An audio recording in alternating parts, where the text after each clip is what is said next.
Don't say it. He's gonna say it. Oh, Don't I say was it. I was 100% gonna say it. No, no, no, no. You do your fucking intro. All right, yeah, let's just get straight onto the intro. Sprocket. Wait, Sprocket? No, Spricket? Fuck, I'm so bad with these names every time. I need to take notes. Are you in the client, Sid? You are. Okay, good. Ah, shut the fuck up. Last we left off, the Wayward Wanderers were basking in their glory after being triumphant in the arena. Lapping in the crowd's applause, they bowed and waved. Moving backstage, they met up with the Troubadours and congratulated them on a good fight. Carnellen briefly showed up, congratulated them all, minorly taunted Nathaniel, and then teleported away, saying he was off to his next show. You all then reconvened at the Ladies' Garden for a celebratory feast, which you invited the Troubadours to attend. And a great feast it was, because there is nobody more respectful to each other than those who just fought tooth and nail against one another. Learning bits and pieces of each of the Troubadours, you then finally bid them adieu, pondering if you'll ever see them again. Moving now to your room in the Ladies' Garden, you curiously notice Carnellan's cloak still hanging on his door, but not a sound coming from his room. Wayward Wanderers, I must remind you, every action has a consequence. Take this downtime and relish in it. Recuperate your spirit and steel yourself for what is to come. But here now, in your penthouse suite you've become so accustomed to, spending what is probably your last night in the city, what would you like to do? A perception check. For what? See whether there's anything different about the room, whether Carnellan's anywhere, anything about that, any, I don't know, noises. Roll for me then. Right. Actually, oh wow. Sorry. I'm gonna reroll with my last lucky point. Oh yeah, because you are about to sleep, that is fair.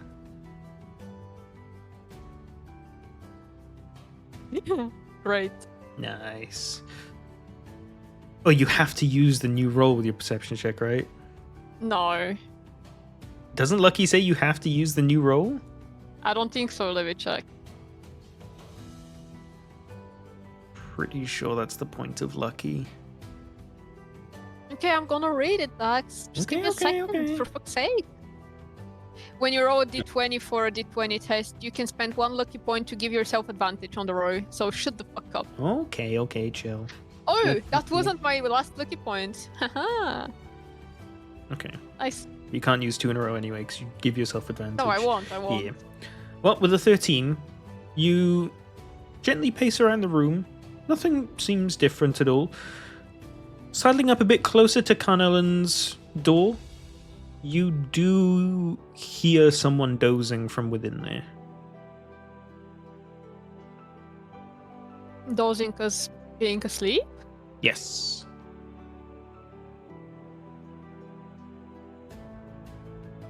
Well, that would be creepy then. Huh. I just knock on the door loudly and just say, Millen, do you mind signing an autograph? I respect that. You actually do that? Yeah, why not? Alright. You hear a groan from inside the room, and you hear some footsteps gently coming towards the door. The door opens, and you see a disheveled Carnellan, eyes barely open, looking at you. Huh. I just open up the tome and hand him a pen. He grabs it, scribbles his name. The little I dot is an X. Hands the pen back to you. Thanks. You didn't leave? Not just yet. Hmm. I'm a bit Sorry tired. for interrupting your sleep. I can't come up with a witty retort. I'm going back to bed. And he just closes the door. Poor guy. Actually, no, fuck him. Is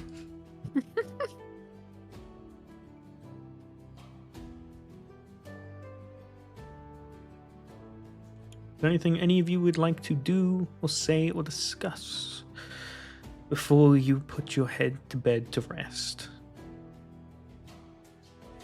Oh yeah, AC, do you want to sign an autograph as well? I'd love to. I basically write my name inside of his notebook and just add a little smile in the end. Andros, what does this book look like? I think it's like an old ship's log. Ooh, nautical. I like tattered. it. All right, that's cool. That's a nice touch. I like that.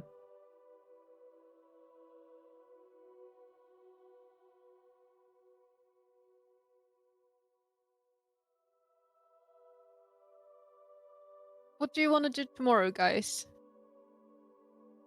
Shall we maybe start heading towards the druids? I think first thing is we need to pick up the money. It's Well, number one priority, I think. I'd assume we will do that. Maybe meet the Levant and Nyx again.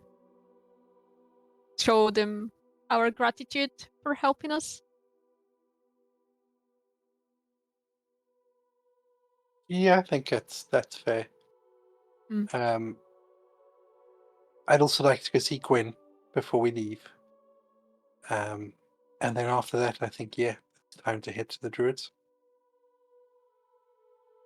Head home. Yeah, that sounds good. Well, so this is just happy to tag along with whatever you guys want to do. I said that with a very tired voice.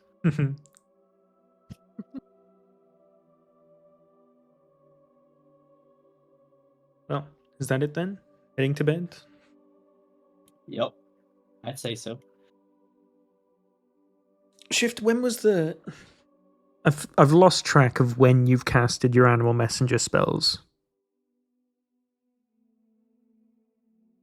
It was just as we came back up to the room. Yeah, but I feel like you've cast one like a couple days ago that you wouldn't have had a response to yet. Or maybe you're not going to get a response. Hold on, what were they again? You wrote them in your notes, right? Yeah.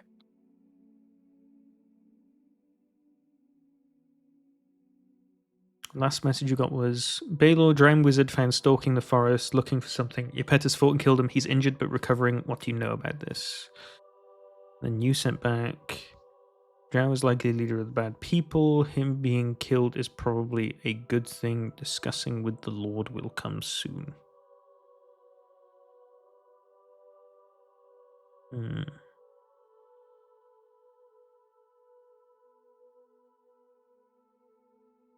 No, I don't think you do have a response to that. Yeah, I didn't think so. There's not one specifically needed, right? Yeah, because I mean, you are sending a message. It's not like a guaranteed reply. It's a one-way message. It's not like sending where you get an instant response. Yes. They need to cast a spell to send a response. Yeah, and that's if they even want to give you one anyway. Yes. Okay. Well, everyone heading to bed then? Yes, ma'am. Yeah. Okay. Platt, what are you... She keeps writing fucking messages that I'm having to respond to, and I'm having to tap the keyboard so silently because it piss you off for the clacking. That's why. Would you like to say these in front of the group, Platt, or are you going to keep this to yourself? I'm using sending whenever I can to send little messages to Drant.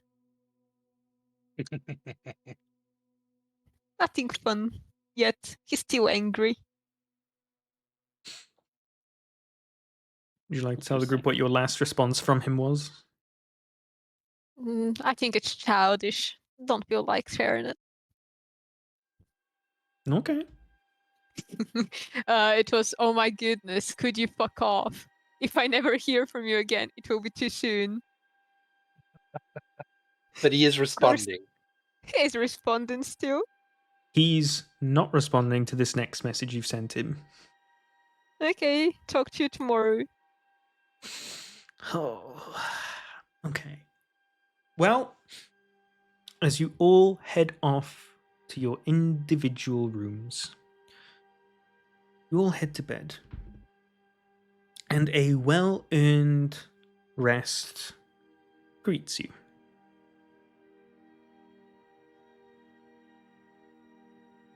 It's a nice and pleasant evening. And for those of you that have some little thoughts before you pass out, they're a very sort of generous reflection of what you've done. Truly was monumental what you guys did in the arena. Even what you did before you came here, saving an entire town. Looking back, you guys are really, some of you, impressed with what you've managed to accomplish in a relatively short span of time. And as this recollection slowly plays in your head, you will gently doze off one by one. Until Anxie, you're not sure what time it is, you're not sure how long you've been asleep, but you're very gently and pleasantly roused from your sleep. And you hear some noise coming from the main room of the apartment. The plucking of lute strings. Gentle. I go towards it. Coming out into the main room, you see Carnellen. It's still hard to tell what time it is. Curtains drawn, you know it's dark outside still. But you see him there, sat not on the sofa, but on the back of the sofa with his feet down on the cushions. Head down, gently plucking strings of his lute. I'm not sleeping. I'm definitely awake, and this seems rather like this is basically the same room we know. Nothing's changed. Roll me a... What kind of check do you think is appropriate here for what Anxie's going to try and do? Is it going to be investigation, perception, or maybe insight? I don't know if it's a spell. Wouldn't it be intelligence? I'd say investigation. Okay, roll me investigation then. Where's the insight? Insight would have been great, guys. Thank you for screwing me over. Smile. Best you can tell. Oh, yeah, my last lucky. Wait. Okay.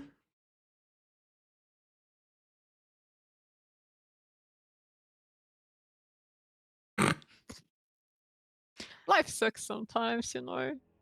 As best as you can tell, this is reality.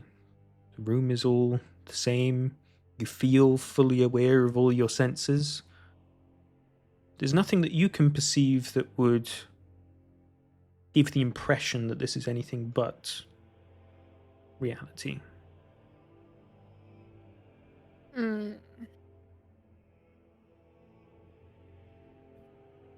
Are you getting at us for waking you up? Oh, no. Sorry, I wanted to speak with you. I'd very much love that. Would you like to come take a seat? Yep. I go basically next to him.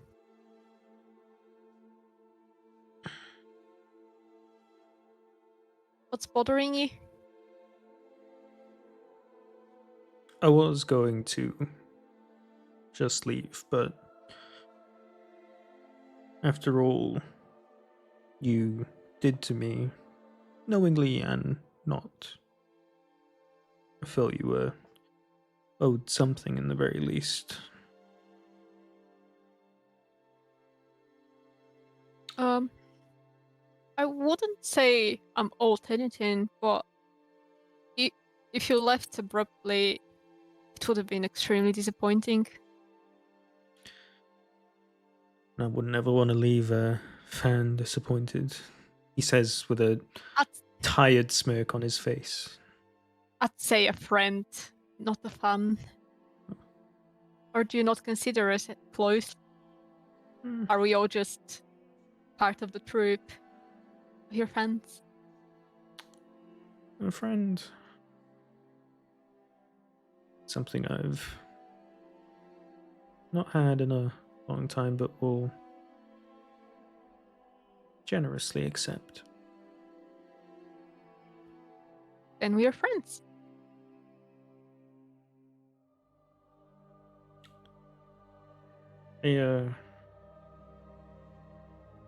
I'm rather uncharacteristically lost for words and not really sure how to say any of this. I put my hand on his shoulder and I'm like, technically, if you feel uneasy sharing, it's totally fine. You don't really have to do any of that if you don't want to. And if you can't say it out loud, I can always, well, I can make you speak into your mind. No.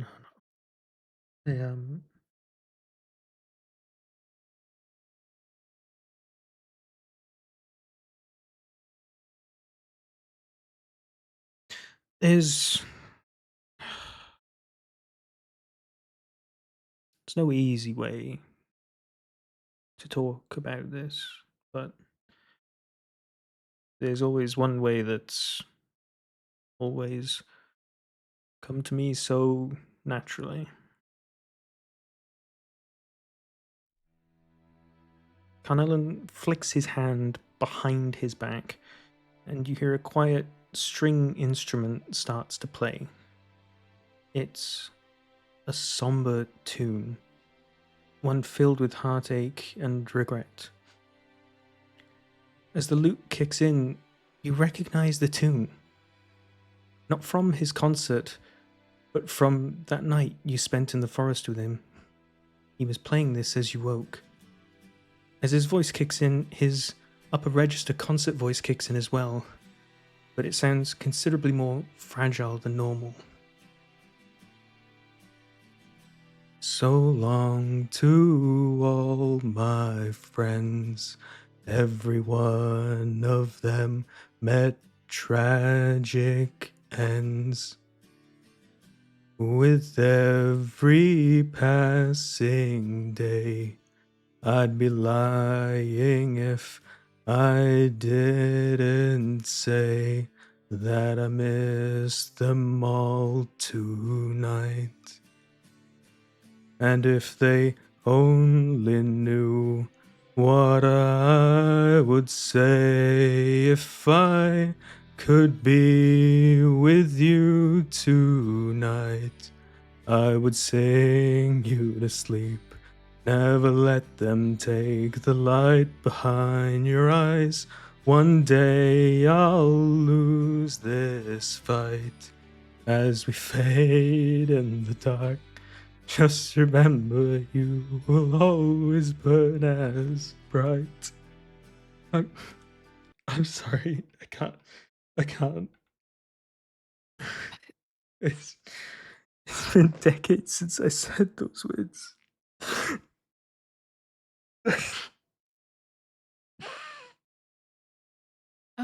I'm sorry. I don't know how to deal with such situations. Would you mind me giving you a hug? He turns his body slightly to open up the opportunity for you to go in for a hug. Okay, I give him a hug and I pat him on the back, and I say into his mind, it's never easy, isn't it? I'm sorry you had to relive that, and I'm sorry you had to um, do something that's so painful for you.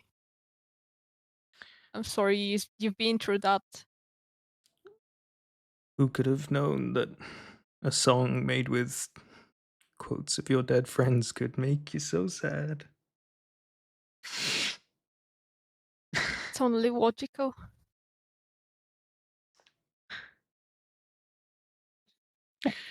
Logical. I mean, I love Anksy's reaction to all of this, by the way. I know. Oh, Dex trying his best to get some sad emotions out of you. Did anyone else, anybody else get woken up by the no. sounds? Yeah, I was wondering that. None of you wake in the slightest. This is Alright. a moment that That's a happens spell, guys. entirely with those two. No crying Sid at the door like I was thinking more like Andros, yelling, "Shut up!" So what Cornelian sees basically from Anksy's face or anything like she's obviously seems extremely uncomfortable with feelings and stuff, but he can sense sadness in her eyes if he basically looks, and she does understand how painful all of that is, and she wants to take the pain away, but since it's such a confusing situation and she's not really comfortable with feelings and people basically being it's in such I don't know, emotional state, she's rather uh, sh- she's not as empathetic as maybe other people would be. Just awkward. As he looks down at you, he can intuit so much of this just from your eyes alone. And he starts to whisper under his voice, "You really, really are just like her."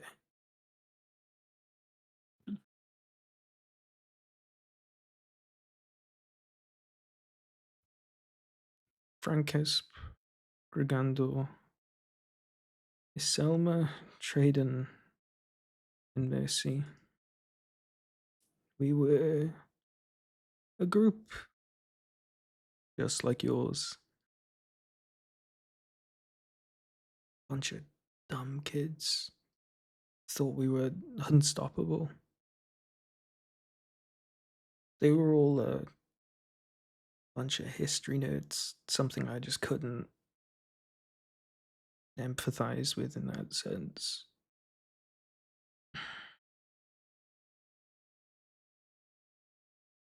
Bright Sparks, we were called.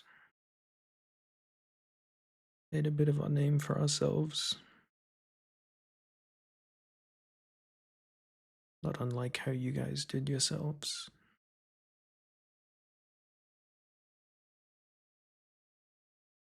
And Mercy, she was my beloved. She looks so similar to you. So similar, and it drives me mad. When I first came initiated with you guys, I guess, felt like gods themselves were playing tricks on me, teasing me,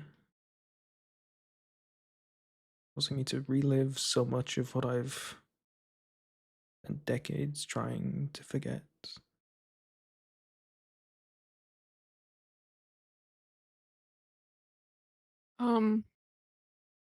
You said Mercy.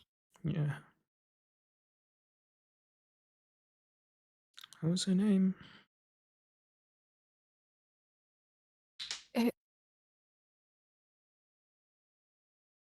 What happened to her? We'd been commissioned by some rich noble to clear out a temple we wanted to make a trip to. The temple I accidentally took you all to. We were in there for a day or two, clearing out traps, killing some ashy zombies or something. Then when we made our way into the antechamber, some sort of a trap or something triggered and we were overwhelmed. These creatures just dragged away my friends and ripped them apart in front of all our eyes. We tried to fight back, but there's too many of them. One by one, they all got dragged, torn into so many disgusting pieces.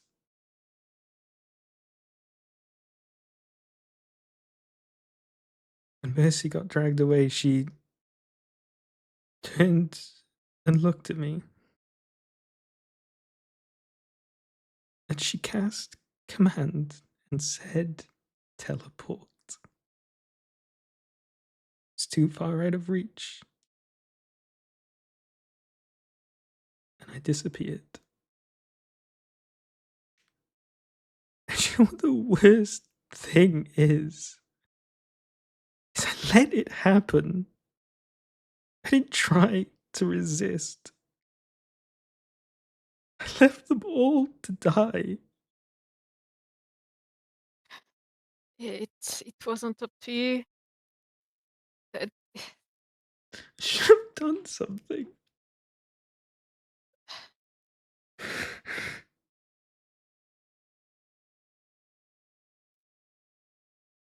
It's obvious that she didn't want you to end up just like them, and she wanted to save you. It, there wasn't really much you could have done in that situation. You were literally commanded to do that. I didn't try to stop it. I could have. I just let it cast it on me. It is what she wanted, you know. I understand how painful it is. Living with all that, all these years.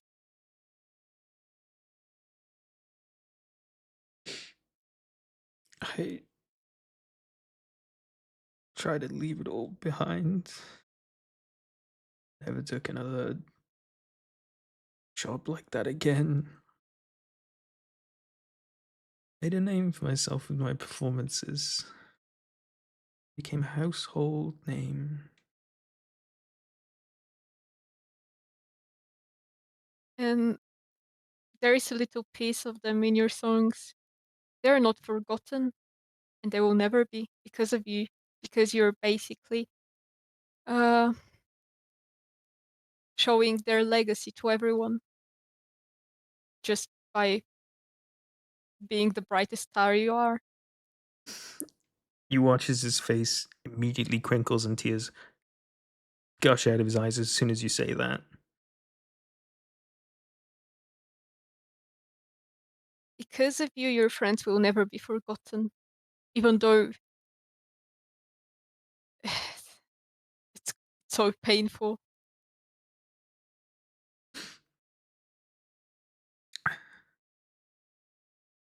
I've never been able to move on.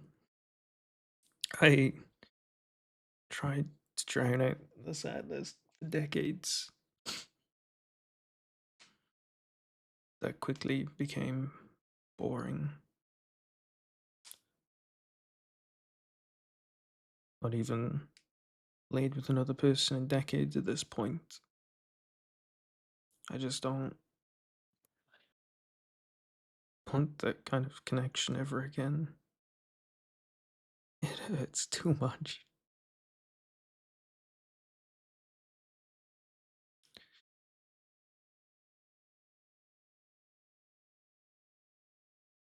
I am sorry for reminding you of this pain.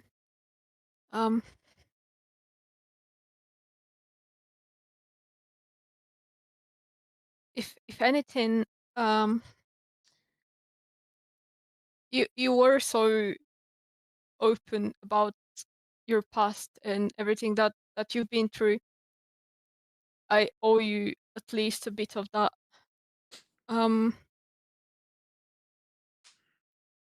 Before we came to this town, I found out something about myself when apparently what you see is not who I am or what I am supposed to be. Oh, And yeah, it's a bit shocking. So please don't be scared, and I'll basically drop my form. his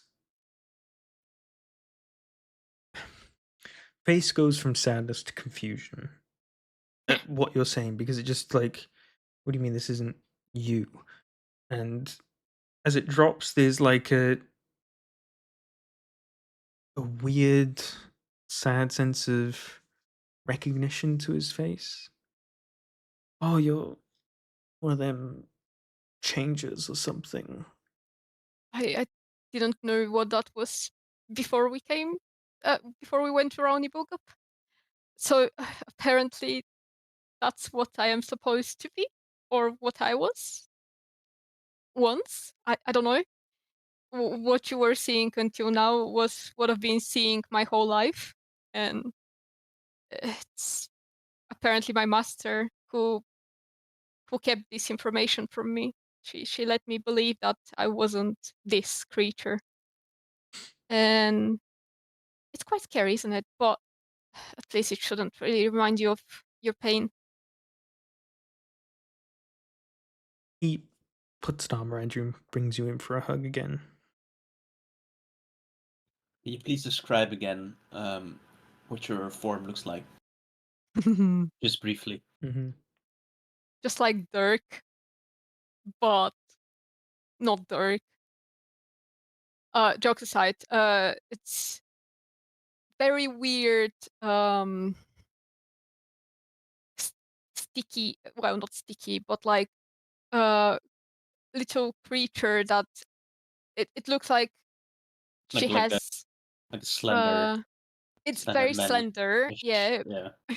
and it looks like she has sticks for her limbs and stuff. It's Interesting. just it's quite weird. It's definitely not something you would see in the outside world. I'm going to Okay. throw up a picture of it. Yeah, I'm just gonna do that. No, I got you. Also for the listeners at home, trying to draw a picture. Yeah, it's an approximate of yes. what Anxie looks like. You see this beautiful creature basically appear.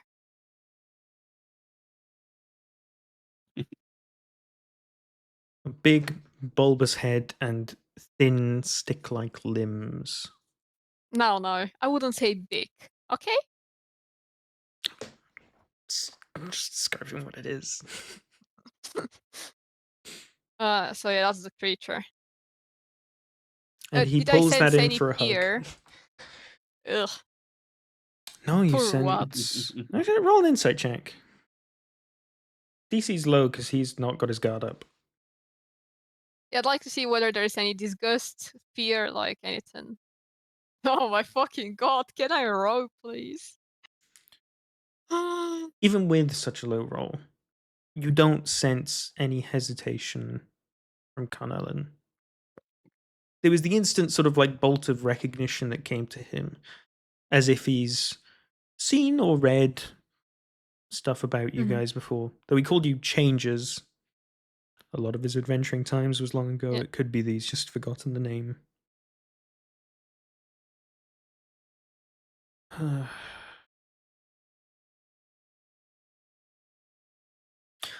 Well, I for one think you look beautiful either way, he says with a smirk on his face. Right. Well, I I'd like to go to my other form because this is very uncomfortable for me. But I felt like I owed you at least that much. And I go back to my normal form because this is very weird for me. And I'm honored to have been allowed to learn. Thank you. Likewise, it's I I I'm extremely thankful for what you've told me, and I'm sorry for making you remember all that and relive it. I understand why it's been so hard for you and what you went through when we were at the temple. I'm just sorry you had to go through all of that alone.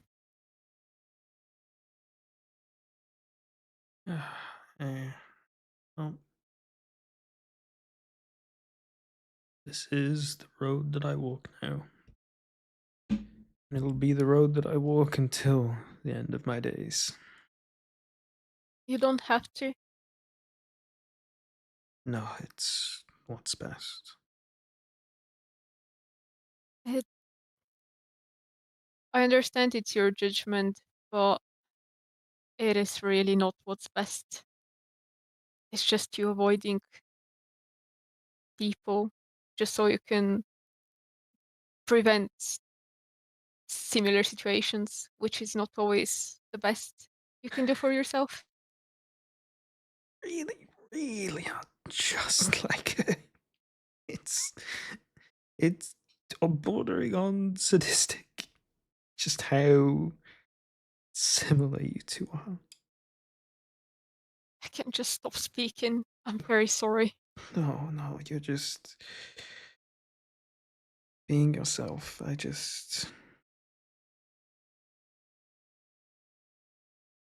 know.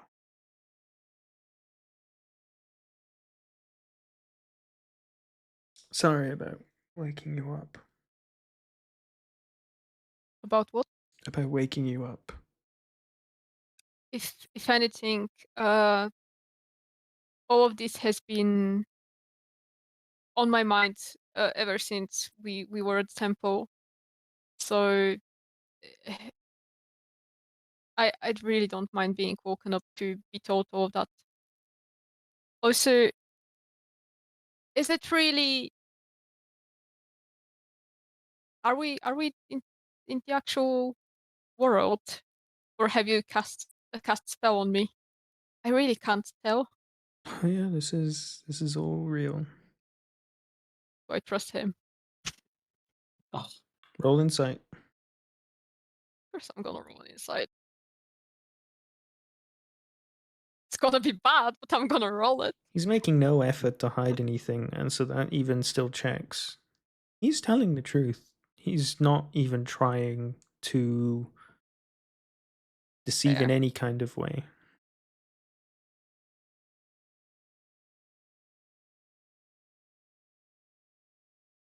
Where is your next It's, concert?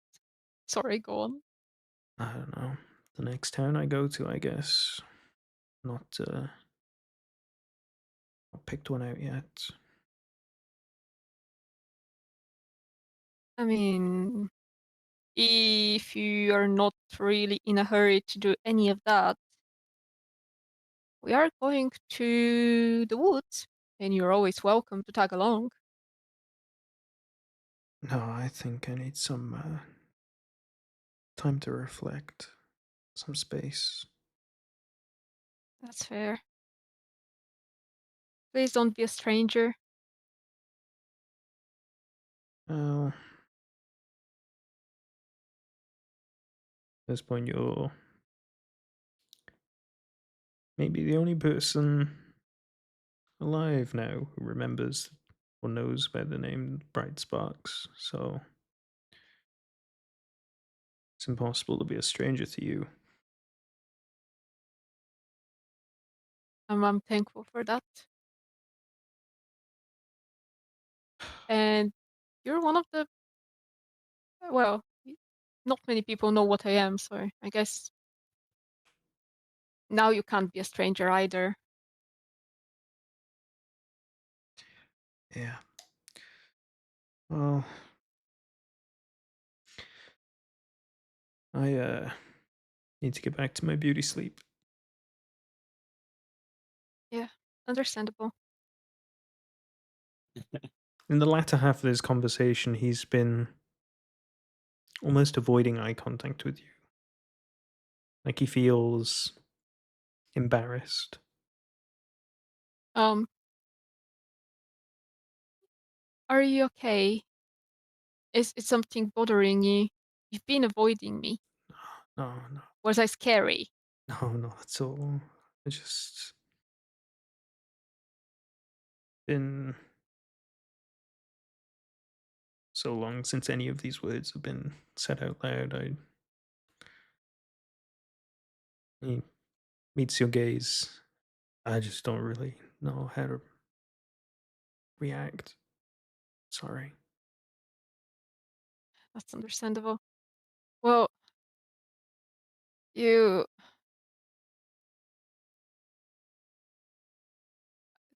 I don't think you should feel embarrassed in because of any of that. If anything, it shows that you're human too, and what you've been through has made you who you are. And because of all of that, you're simply so impressive. Uh, And and I'm extremely thankful that I've learned about your friends and you, and the bright sparks will never be forgotten.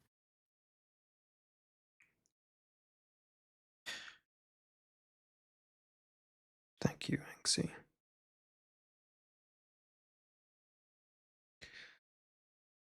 He stands up from the sofa,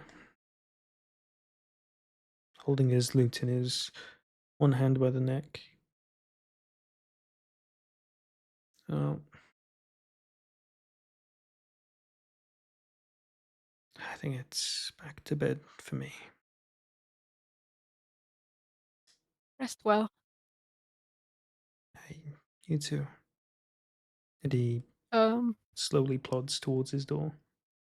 while he's doing that, he hears a little thank you inside of his head, and the words,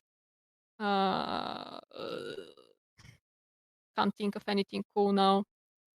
So he hears only thank you. Okay. And I go to my room too.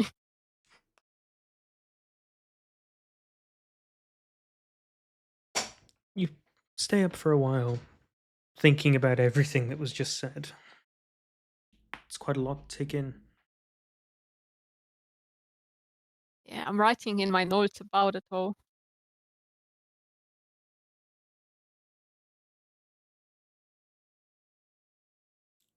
It makes you ponder and think that this person of such great stature and power in comparison to yourself still suffers with just the same problems as anyone else. And it's a sobering thought. And gently, you drift off back to sleep. Ooh. Well, that was something. Well, we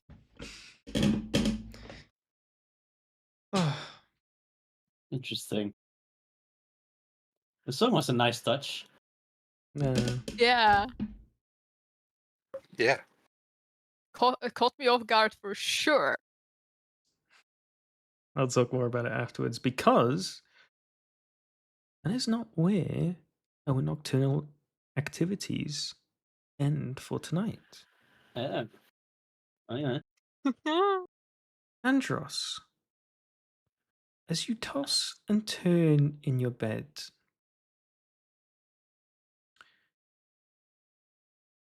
you have this pain in your chest, sort of like a heartburn, but it's like it's deeper back there.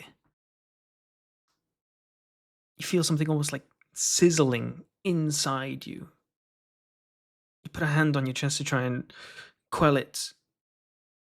It just grows and grows, and at some point it just feels like your entire torso's on fire until you take a sudden gasp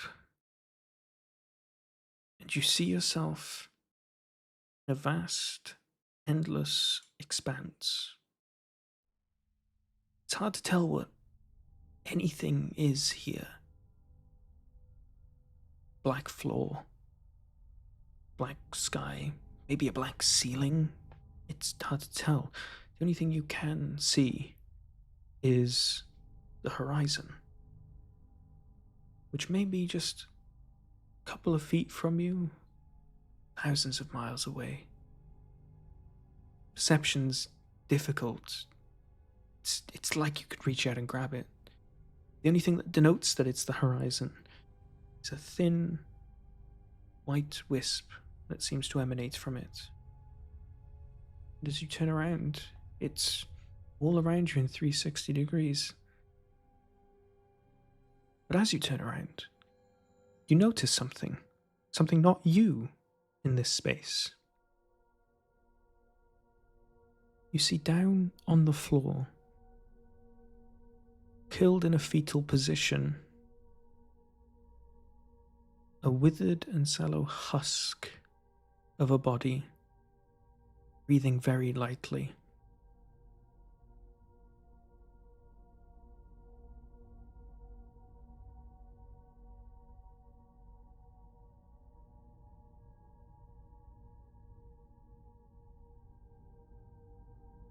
Is Ale here?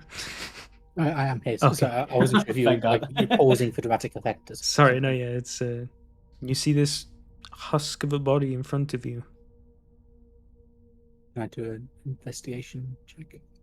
Sure, okay. roll investigation. What is it?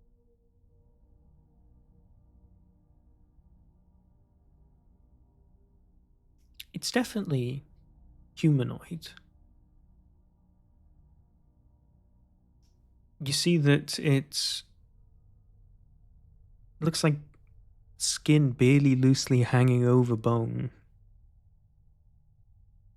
Whatever or whoever this is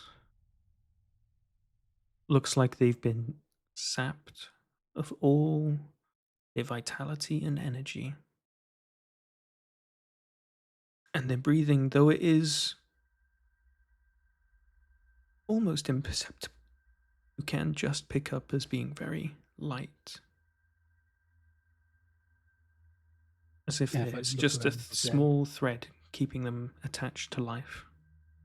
Is there anything else in the surrounding area? It's a completely barren, black void space, save for the horizon.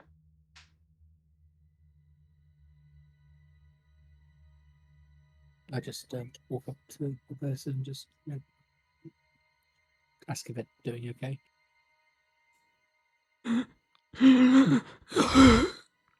It turns and looks up at you. Its eyes widen, a sense of recognition. Its bald head, patchy, blighted skin.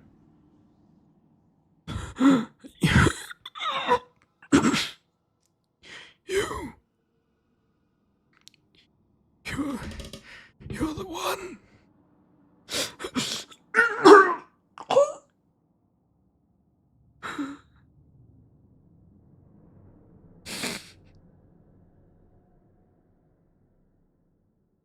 The one. You're the one. He's chosen. The Baleful Eclipse.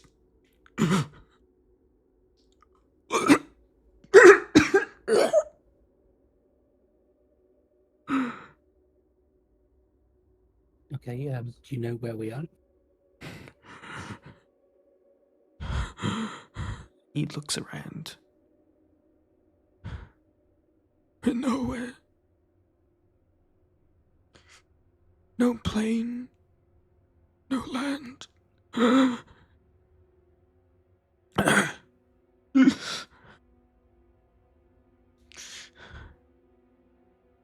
He looks at you, and his eyes start to get a little narrower.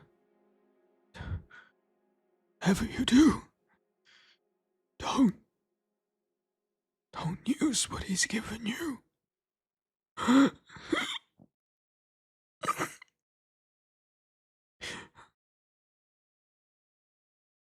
He reaches his hand up towards you, as if he wants to be lifted off the floor. I help him up. What was that, sorry? I help him up. As you grasp him, he feels so close to weightless. It's almost as if there's not been any added weight as you pull your arm up. He's so light and frail.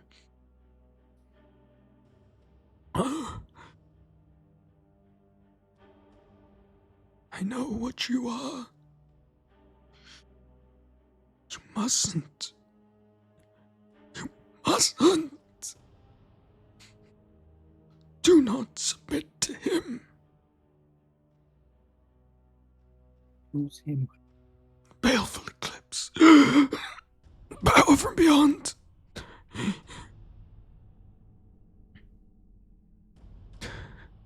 You're just a fool. A fool like I was. Seeking power from the infinite beings. And who are you? My name is Lekranov.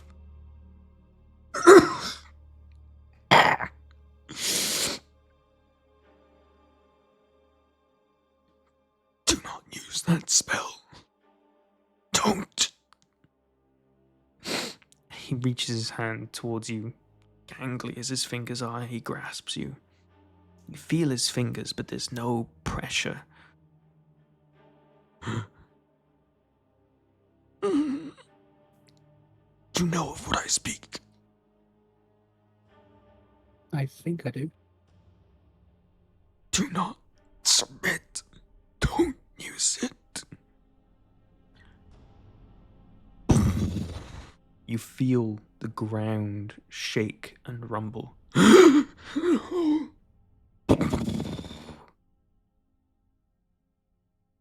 Like a mini earthquake ripples the land. No, he's coming again. He mustn't find us. And you watch from behind the man as the horizon rumbles and splits and forms two lines and begins to open. You see giant eye peering, looking around. And as it locks onto you, you feel poof, a hand on your chest and you awake. Okay, everyone press their long rest buttons, please.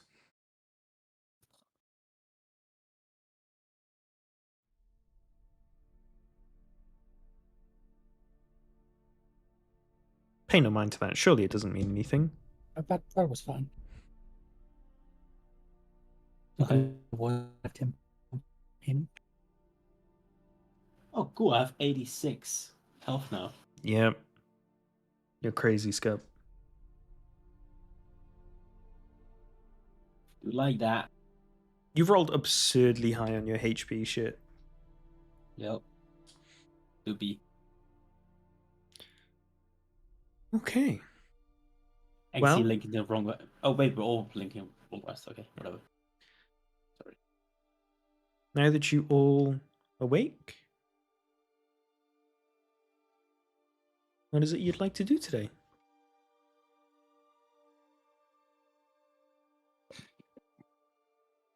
So I use sending to send a message to Anxie telepathically, basically just asking, has she ever heard of the Baleful Eclipse? in any of the books like we've read of any of them. Actually, roll me a history check, please.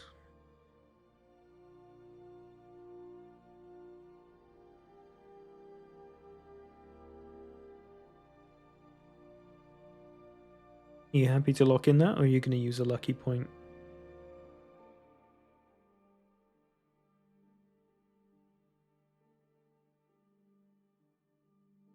Oh. Is it just me that can't hear Platt, or is that... No, No. I see a mic lighting. Oh, up. I muted myself. Sorry. Yeah. Okay. I thought you were hearing me because I asked maybe I should use a lucky point, and you were like, "Do you want me to lock in that?" And I was like, "Oh, he hears me. Okay." 21. You cast your mind back to all the countless books that you read within your master's library. There's no such name that comes to the forefront of your mind.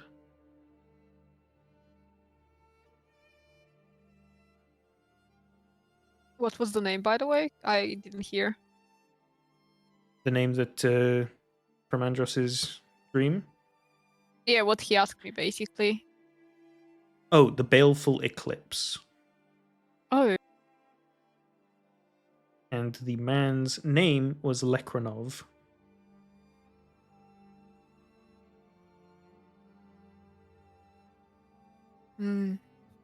that's curious. I don't think I've ever read about it.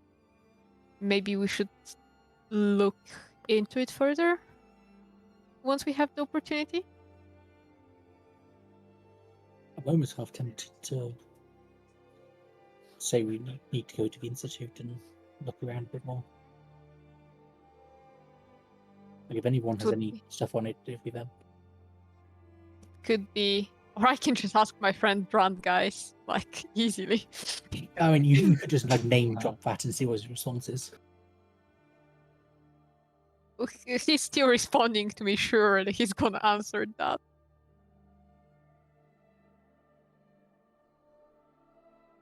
I feel like the Institute could be a good spot to check for that, but I also don't think it's a good idea to go there. I wonder why.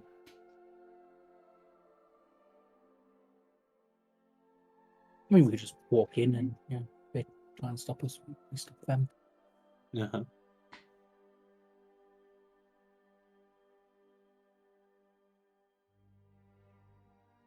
Or it might be somebody to ask for druids in any case. I think you should keep it. Maybe we should just try and read up about it in the next town we are.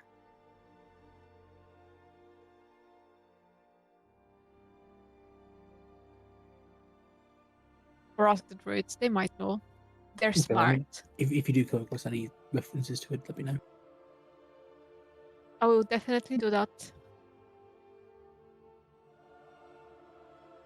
Do you tell her what happened within your dream? Or do you just mention this name to her? I will definitely ask him more once I see him in person. I give the general detail of what happened in that, like it's never dream thing. Probably wouldn't give exactly what the guy said though. Okay.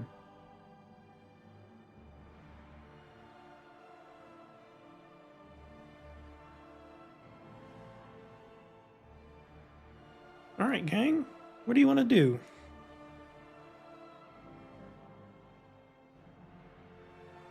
Or get Just paid. Get Oh paid, right, yeah, Gwen. Yeah. Yeah. Get paid. See Gwen. Maybe get breakfast. It is time to go get paid. Before that, can I basically see whether Cornellan's still there? Like any indications of that? Carnellan's cloak has been removed from the door, and you do not see a Removed? trace of him. Interesting. Okay. I'll keep my eyes open just in case. Sure. Well, after scoffing down your breakfast, I'm assuming you're heading straight over to the arena.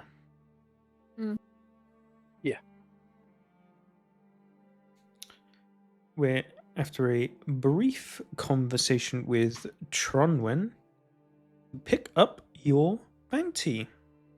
It is a total of 10,000 gold for your win, and an additional 625 gold for the 5% of arena ticket sales. Okay. So you guys want to give the 600 gold to Levant and Nyx? Yeah, I like that idea.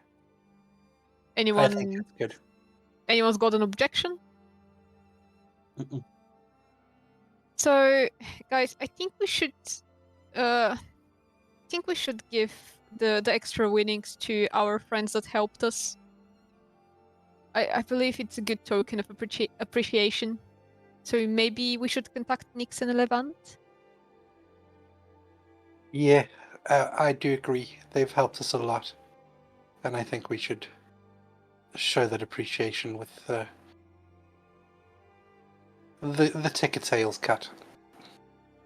Maybe when you go to Gwen's, I can go towards the Scrounge and try find them through the tunnels. Yeah, or is it possible to send them a message and ask them to meet us somewhere? Well, I was trying to avoid that, but yeah, I can definitely do that. And if you I'll don't want do to that. see Gwen as well, I thought you wanted to see Gwen, so I feel weird seeing Gwen. I feel responsible for what happened to her. you're not responsible for that. And I am very much responsible for that, Baylor.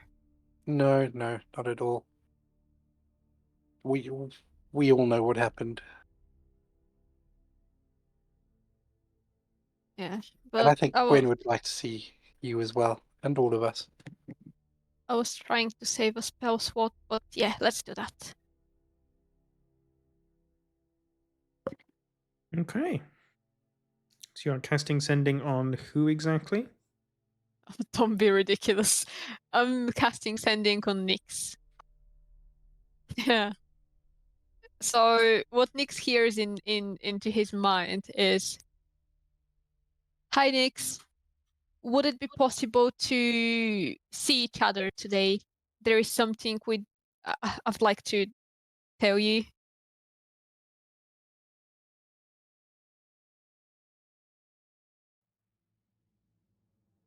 There is a bit of a pause, and then you do get back.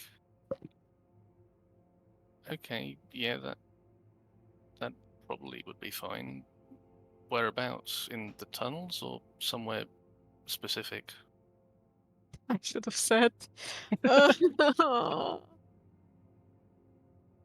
That's not me deliberately trying to cause problems. I do think that's fair to ask. Can I say, in my previous sending, since I didn't use all my 25 words, maybe meet at the ladies' garden, smile? Sure, we can Could allow I do that, that. DM? Smile. That's not what you said. Correspondingly, the Raycon is, yeah, can show up there. Probably. When specifically? Any time? And now you're being difficult, Jay. Just say you'll show up at midday. Okay, that good point. That wasn't still wasn't intentional. I was just like, in my head, this was still just a conversation. It's literally not. Okay, yeah, Yeah, same. midday. You should probably just like say, "Oh, we've got a dagger for you" or something. That was mentioned out of character. They're just like, I'm going to buy so many daggers. That may not necessarily be the case. It's just my rogue sensibilities. I mean, it's a safe bet for rogue, to be fair. Okay, Goddamn rogue players. We need to be back at Ladies' Garden during midday. Let's go to Gwen's. Yeah, let's do that. Okay. How are we splitting the gold? How much is it each? Are we splitting it 6 ways? Because we were 6 in the thing. Carnellan's not currently here. That Yeah. was slightly unfair. Well, I guess. Well, the player playing Colin doesn't seem to have a problem with it, so I think we split it 5 ways. Okay.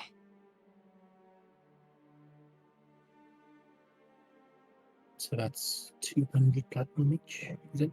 Mm-hmm. I'm so fucking rich.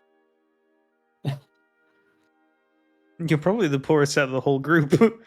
I am. I had less than 100 gold. I mean, I was down to 86 gold.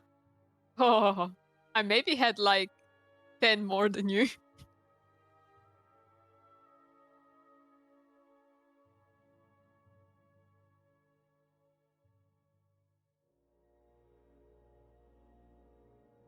Okay, well. As you are making your way into the uppers, in order to get to the hospital, you do pass by Immaculation. And you see a slight errata to the closing fire sale sign you saw out front, or banner draped across the top of the shop. It now, over where it said, it has the banner that says closing fire sale, and now there's like an extra banner off to the left, in front of the words, that says absolute last final closing sale.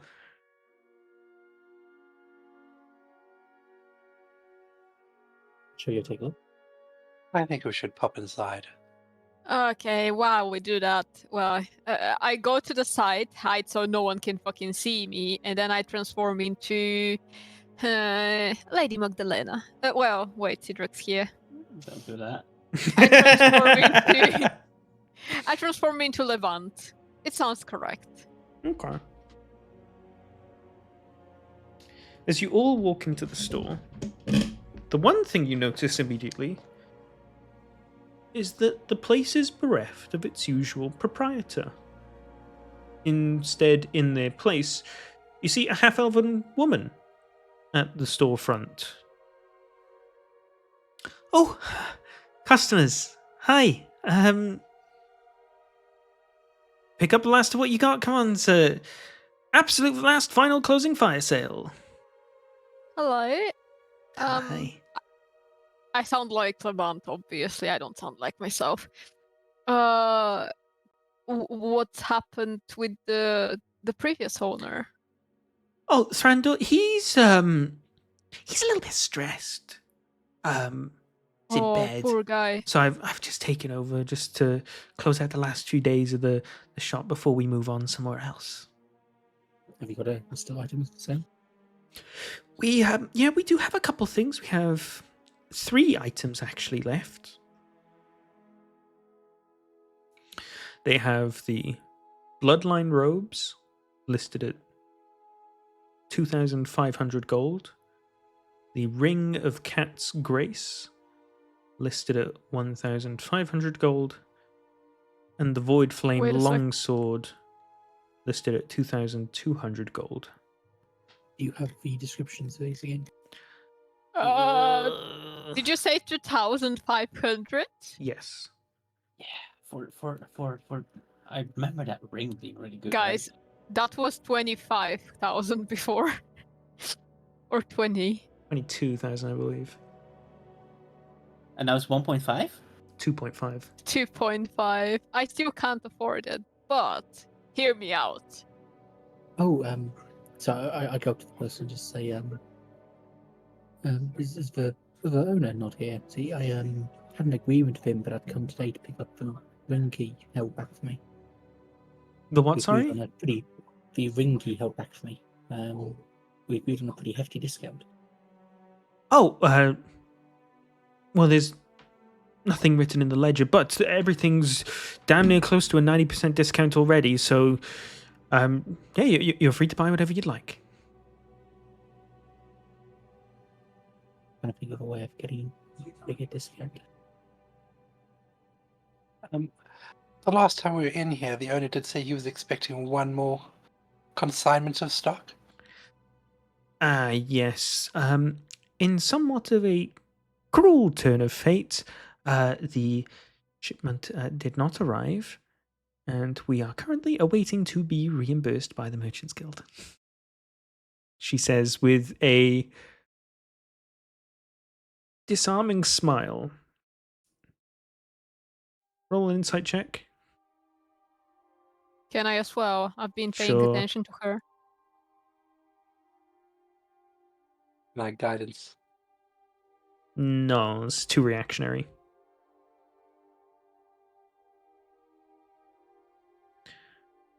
Baylor, you can tell at this statement she's quite bitter, as she said about how she's awaiting reimbursement from the Merchants Guild.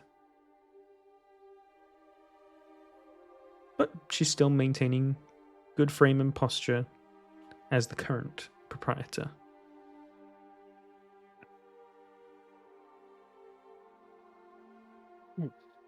If these items don't go now, we'll just be taking them with us, but this is the lowest that they are ever going to go, so please snatch them up if you like them now.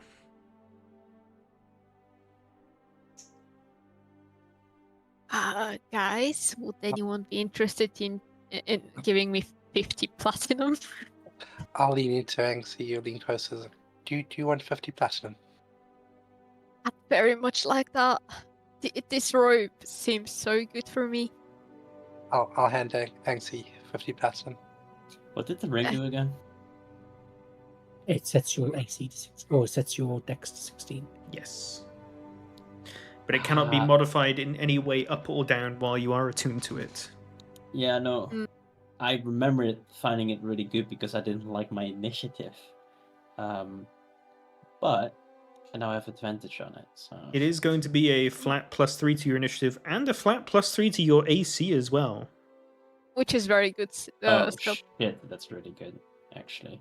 Fuck. You should get it. I should get it. Yeah. So 2.5. Fuck. How much did we get from the thingy the tourney? You got 2k. You can definitely afford it. It was 1.5 for the ring. Yeah. Oh. Well. You guys sold out a rope and I'm going for the rope. Awesome. I just kind of feel bad because I've meant to like give half of my earnings to Colonel because I felt bad for not giving him any. But now that the rope is that cheap, I kind of can't say no. We'll make it up to Colonel if we see him again. How much was that sword again? The sword was 2,200 gold. You just removed all 2,000, Angsy? Well, that you basically just got. Yeah. That's awesome. And I also removed 50 platinum from Baylor's winnings, so that's that. You're on a net loss at this point, then. Yeah. To recount as well, the Bloodline robes require attunement. You gain an extra meta magic. You also gain a sorcerer's spell that you can currently use. You get to pick one of your spells in your spell slot that is capable of critting, and you reduce its crit threshold by 2.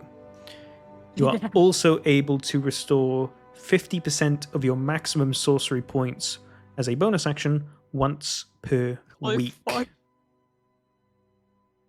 That is insane. That's fucking mental for me. Okay, let's fucking go, team.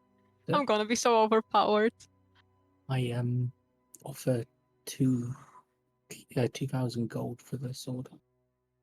The sword, as a reminder as well, this longsword is infused with Voidstone and can ignore resistances and immunities to magical and non-magical effects. If you are attuned to it, you can ignite this sword with black flames for 3 turns, which will, on a successful hit, transfer the flames and engulf the target and burn 2d6 for 3 turns, and the flames cannot be put out. Yep, so I offer 2k for it. I mean, it's been here a while, and even if this isn't great. Do you want it to sell or not? Roll a persuasion check, Andros. And while he's doing that, I will remind you, we have just bought an item. We bought previous items, And we're probably going to be buying the ring as well. This is merciless. 24. The DC was high, and you have beaten it. 2,000. Fine. 2,000. We'll let it go. Thank you. We need the That's money really nice. in order to move and buy a new house. We appreciate your patronage.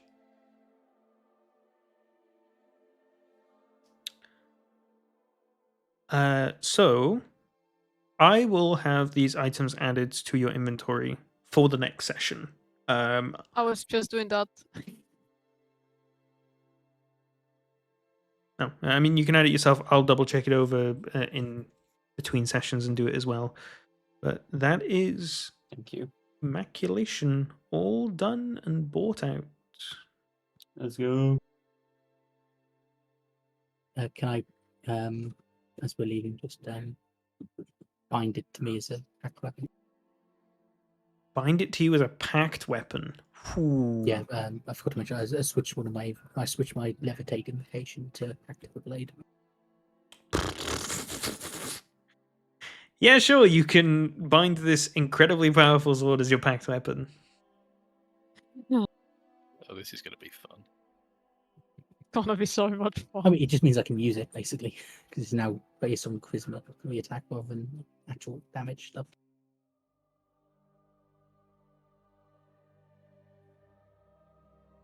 Oh, well. Leaving Immaculations with now all the shelves completely barren. I'm assuming you want to head on over to Gwen. Yep. Yeah. Yeah. Shiny new items in tow. You walk with a new spring in your step now, after having just been that kid in the candy shop. Doesn't take you too long, but you do arrive in front of the hospital, where you have had Gwen staying the last 2 days. Going inside, it's never a fun affair being in a hospital. But the people at the front desk do recognize you rather quickly and sort of beckon you over to them. Hello. Hi. You're Gwen's friends, correct? Yes. Right, yes. She is due to be leaving the establishment, so it would be best if you take her with you. She is fine and able to travel. That's very, very good news. Thank you very much. No problem. Your bill has already been paid up front, so thank you so much for that. I assume you remember where her room is. Please feel free to pick her up and take any things that she came with. Thank you. We'll make our way to Gwen. You walk into her room. Gwen is not sat in the hospital bed. She is in one of the seats in the room, staring off out the window and up towards the sky. Turns and looks to you to recognize your arrival. She has a somewhat blank expression, then turns and continues to stare out the window. Hi, Gwen. Hello, Baylor. How are you doing? Well, as good as I can be. We're very glad to see that you're up and about. Yes, the nurses have done a great job and they've made me aware that it is time for me to leave. Yeah, they've told us as well that you are getting discharged today. Would you like to come with us? We're going to be leaving the city today. Suppose I have no choice, really. I'm at your behest once again. We are going past Royal Nibblegup, Hmm. so can make sure you get home safely. Okay. Is that where you want to go? I have nowhere else to go.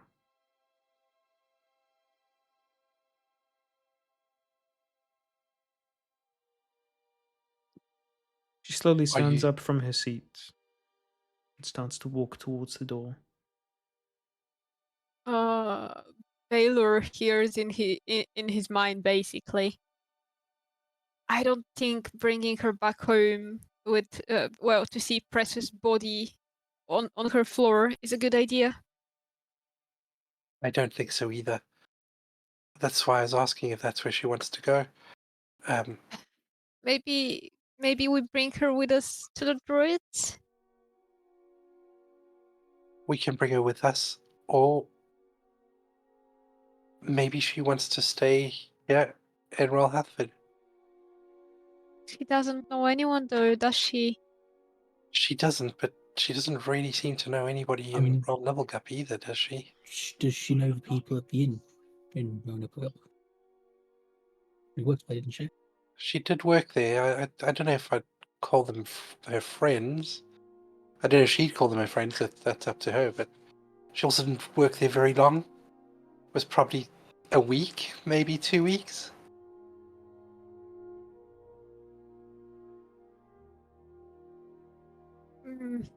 Maybe we can bring her to Settleton once we go there, because she knows the sponsor guy.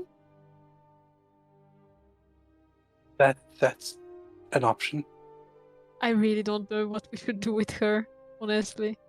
I don't think going back to Royal Nibblegup is a good idea for her. That place it's full of just bad memories, and I don't think it will do any good. Yeah. Except for the bad memories, there's also dead people on the ground of her apartment. I don't think that's a good idea whatsoever. No. I'm hoping the neighbours would have noticed the broken down door and have the authorities involved, and maybe the dead body's not there. But still, the house will need cleaning. I just don't think it's a good idea. Agreed.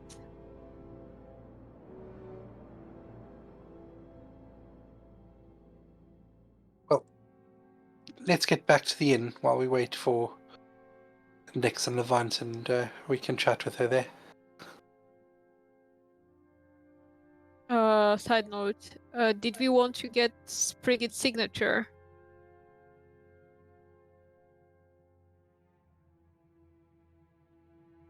Grab it as we go past. Yeah. Yeah.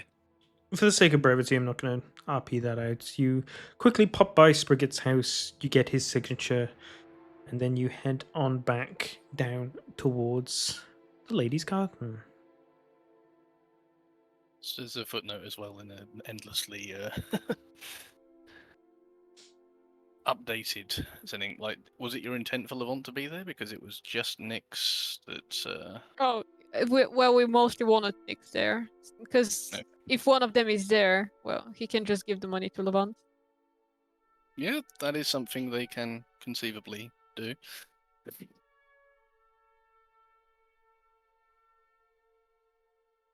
Having another road moment. No.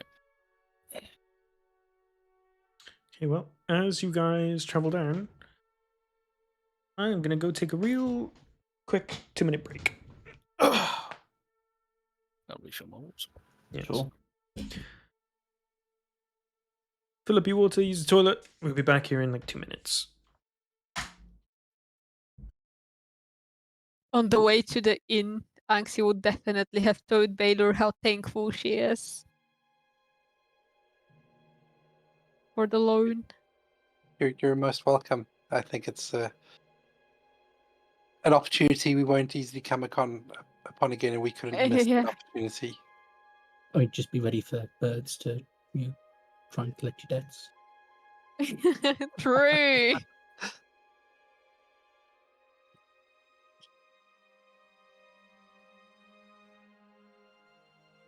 I'll have to just polymorph into a bird and be like, "I'm one of you guys. Don't try to get money from me."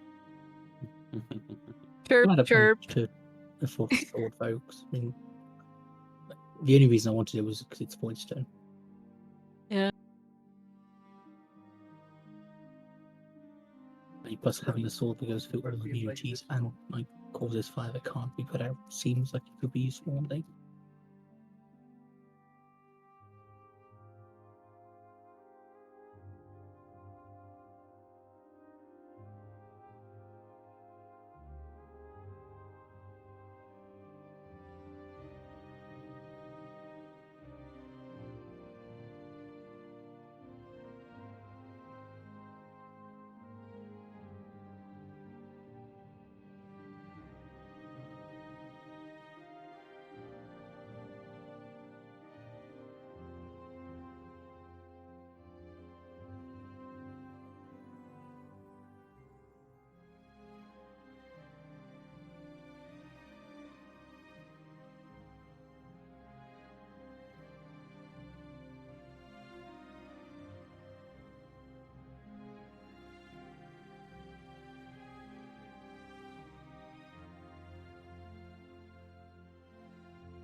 How we doing, guys? Cute.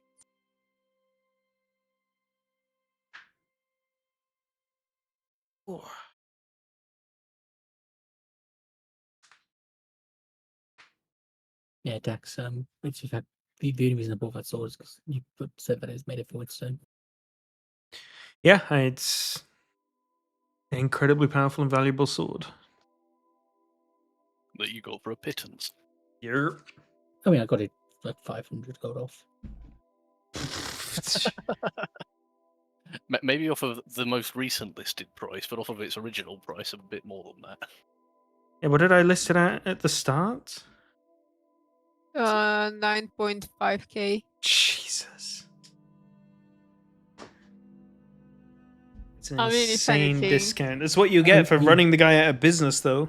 I mean, you say insane discount, but then thanks he gets the robes for 22k. Yeah, I was gonna say, look at that. I literally ruined this man's life and then got the robes for 2.5k. That's fucking mental. Incentivize to do it more often, I suppose. Actions have consequences, I suppose. Smile. What Actions was have the rewards. what was the DC check on that persuasion check, by the way? It's like 22. Nice. But do you know what extra spell you're going to take?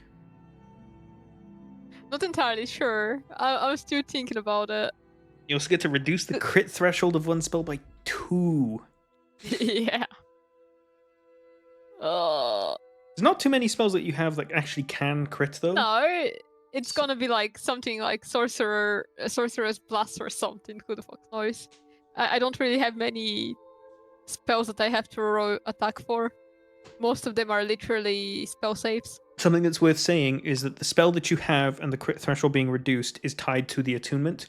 So if you unattune and then reattune, you get to pick a new spell and decide which spell is going to have its crit threshold reduced. But the cooldown of the sorcerer point refund is still in play. Doesn't reset. Yeah. Because that's down to the item itself. Sorcerer's Burst probably has a slightly wacky interaction with crit because of the aid stacking. But I've literally got almost nothing else. What I'm saying, like, Sorcerer's Burst may be a better than average choice because you can roll more d8s, potentially get more 8s, and then roll even more d8s. The thing is, and it's the only option I have, literally. Like, it's the only spell I actually roll for attack. Except for Shocking Grasp, and Shocking Grasp is not really worth in comparison. So I'm definitely gonna use it on Sorcerer's Burst. The one other alternative is taking a spell as part of this that rolls to attack. Mm. I don't really want that. It's fair. It's just like it's a data point. It's just not many good spells I'd like to take like this. That's that.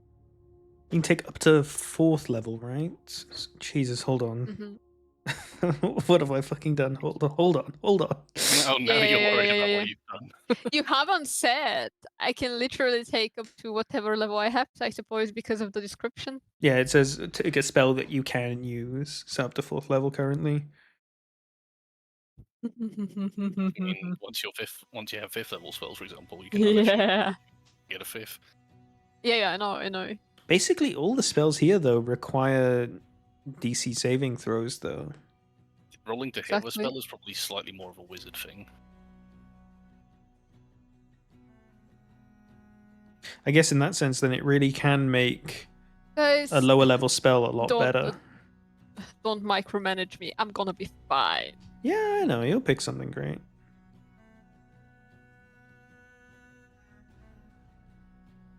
I disconnected? Did I miss anything? No.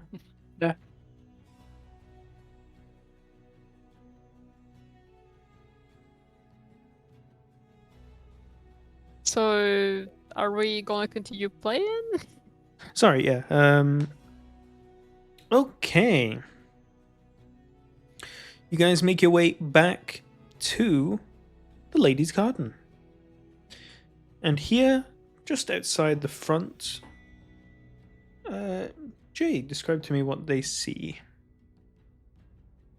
Well, as ever, like posted up in the closest that can be found at midday to some kind of shadow, just sort of leaning in the eave, is that nondescript bundle of cloth, which somewhere within is a half-drow elf with deep indigo eyes. Nyx, who has sort of been looking out, and I would imagine probably noticed your approach, maybe before you saw them in the shadow, because that's kind of a Nyx thing, if we're being honest. And they nod towards you. Once they are within 30 feet of me, I'll be using telepathic speech.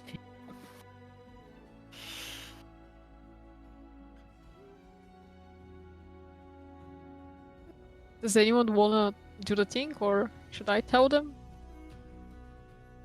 I mean, you're the one using telepathic speech. No? Yeah, I can't start the conversation. So.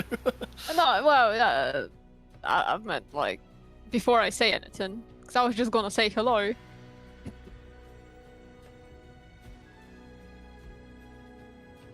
Okay. Aren't you still disguised as Levon? I've dropped that immediately after we left the store. Let's be honest. I would never want to be someone else for more than a couple of minutes. It's very uncomfortable for me. For changeling to say, but okay. Well, still new to that shit. So, okay. Hello, Nyx. So we wanted you here because well, we are very thankful towards you and Levant for what you've done for us, because you were friends to us first before competitors, and we wanted to share some of the winnings with you guys, because well, we couldn't have done what we did without you, and if anything, we don't really think it's entirely fair that none of you actually got paid from this whole experience. And I look towards whoever has the money, and I'm like, could you please give them? You took the money. Not me. It doesn't. We don't have to RP whoever specifically you think has the money, handing it over if need be. For the sake of moving along, I will step forward and hand over the 625 gold. Off the top of my head, DM, how much does 625 gold weigh? Because I'm imagining it's sort of like you hand it across, they just We're not doing gold weight. Shut the fuck up, Jay. okay. It's fun. yeah, that is. Well, visible surprise, eyes widening, and then you do see a grin steal across the face for a moment before in your head Anxia here. I've been spending too much time around Levant. I just had a very Levant thought. Nathaniel was an idiot to make you enemies before friends. I'd agree with that, but I do believe we kind of got on his nerves when we met him. We weren't very nice to him. But yeah, please share these with Levant. You guys were friends to us, and we'd like to keep that for the future. Thank you. Sincerely. It's been quite a long time since I saw this amount of money, certainly. Yeah, it is a lot. I've just spent all of mine and some of Baylor's money. And I show him the rope I've gotten.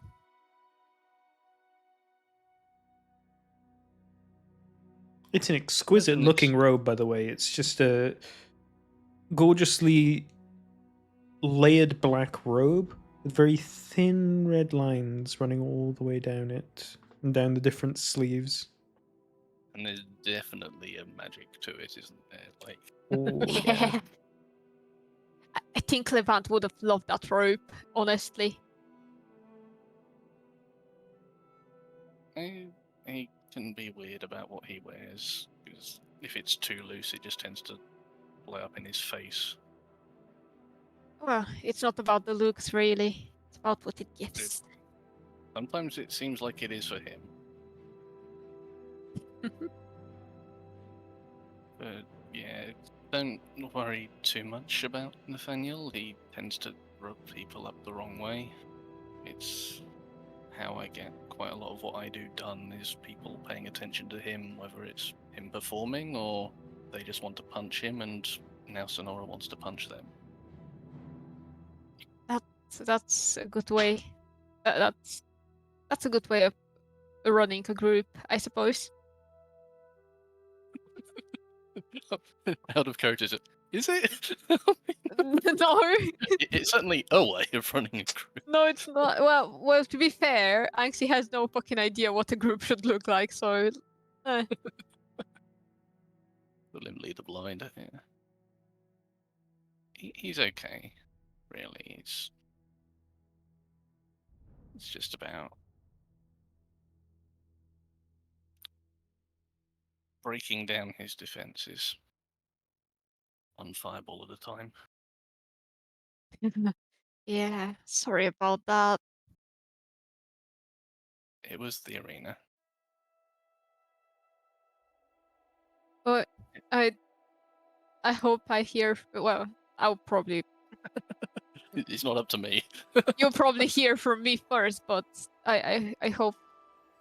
I hear that you guys are up to great things, and I'm sure you won't be bored with anything that comes after. Are you okay? Shh. If we do something incredible, I'm sure Nathaniel will make sure that everyone hears about it. Awesome. A little lucky that you caught me though, because we're probably going to be heading on our way some point soon. Where Emmett's to? worried about his aunt. I think he mentioned it when everyone was drinking and Sonora and Sid were breaking the table. Oh, right, his aunt. Where is she? Where are you going to, guys?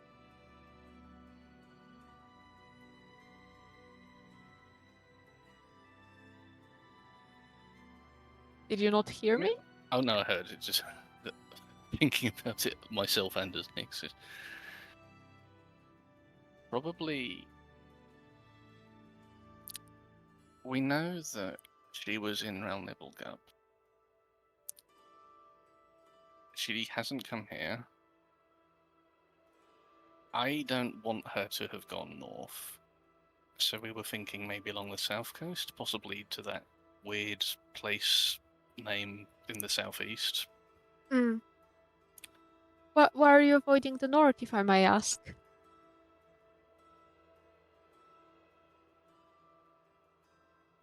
Nathaniel seemed interested in the Frost Bluff, but west is fine. I don't want to go northeast. Everyone else is from off island. I'm from Relvin, and Oh, if you can avoid going there, avoid going there. it's not a good place, apparently. It wasn't for me.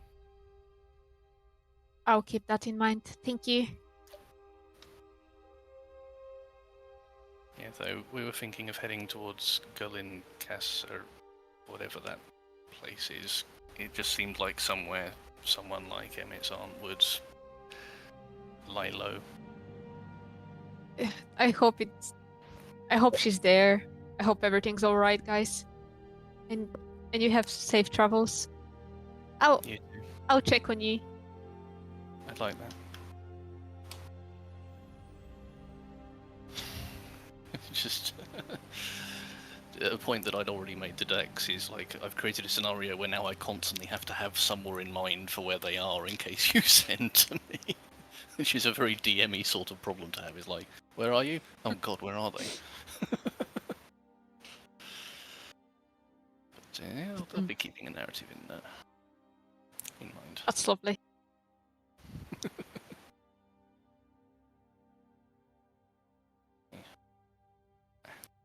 Before you go, has there been any improvement with Wen? Oh, yeah, she's with us. Well, I wouldn't say there are any improvements. She is quite depressed. I don't think she's feeling well, and I'm extremely scared of even talking to her, because I feel responsible for what happened to her.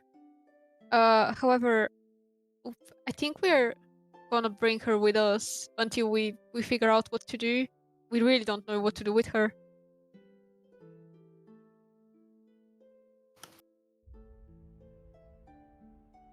I don't really have anything I can suggest when it comes to that, but since retrieving her was what I've gotten paid for without expecting any of that, thank you again.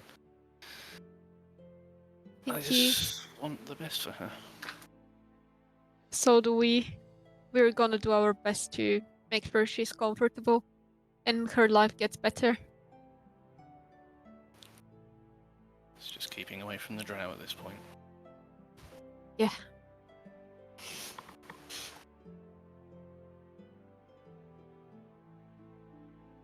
I should probably get back. They'll be wondering where they are. They usually are wondering where I am. Yeah, I'm sure it's not easy for them to find you. Well, thank you very much for coming here, Nix. It was a pleasure. It was nice meeting all of you, hanging out with you, even fighting you.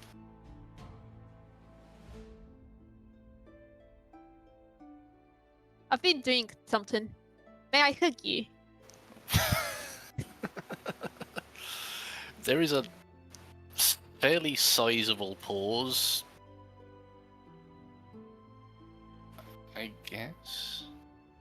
You see an extremely awkward smile, and she goes in for a hug. Well, take care of yourself. And she basically lets them leave. And when you hug them, they are slight, as has come up before. Like you pressed the closing quite a bit before you made actual contact. Oh, two very slender people. Nyx just generally has that look of sort of like has been picked straight up off the street. Oh, buddy. Unlike Pinchy in that regard.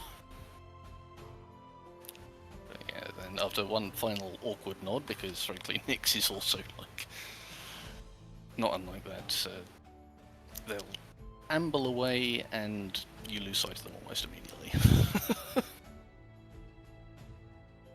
I mean, Unless you want to like try rolling for it, of course. But No, it's fine. yeah. In which case, I think I can get away with leaving you to it now in the call. So I'll be back on the stream. Okay. Have fun with the rest. Cheers. I tell the rest what I've been told by Dix, basically where they're going next and stuff like that. Hold Just on. for Is information. everyone just stood around watching you two stare at each other and then awkwardly hug each other in silence? Yeah. Pretty much. Oh my god, that's great. Everyone's just sort of minding their own business and okay, yeah. That's what you get, I suppose. Smile. I don't know. All right.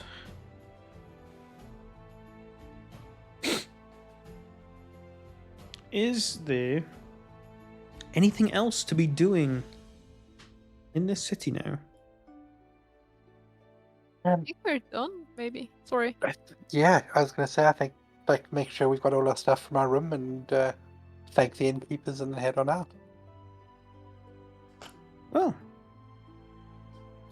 as you come in, the front girl asks you if you're going to be staying another night, but after you tell her that you're just getting to pack your things and leaving, she says okay. And as you come down after having packed all your things with all your items in tow, the proprietor of the building actually comes up to you, the man that Anxie spoke to, who was begrudging but sort of like chill about you breaking a hole in the floor just because you guys have been such good business.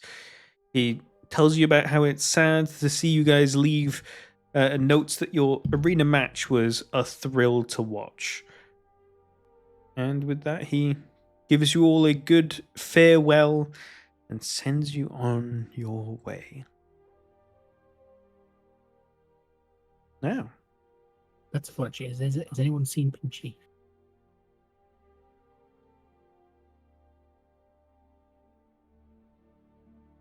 No, was Pinchy staying in our room? He was. Yeah. you didn't see him last night or this morning. Okay. As we leave, I'm just gonna hop into the guard barracks quickly for unrelated reasons. You head on into the guard barracks on your way to the exit or entrance of the city. And there's the familiar guard sat in front of the table with a bit of a ledger in front of him. Hey. What can I do for you, citizen? Hey, is Pinchy here? Pinchy? Oh, that little halfling bastard? Yeah, we got him. Pickpocketing people out of the arena yesterday. Scandal. Fucking is, It's like the third time he's been in the cells in like the past like week. Well, I tell you what, we're leaving New York City. How about I get him to leave as well? Won't be your problem anymore. His eyes sort of like narrow at you. Your mate is. Acquaintance, I'd say.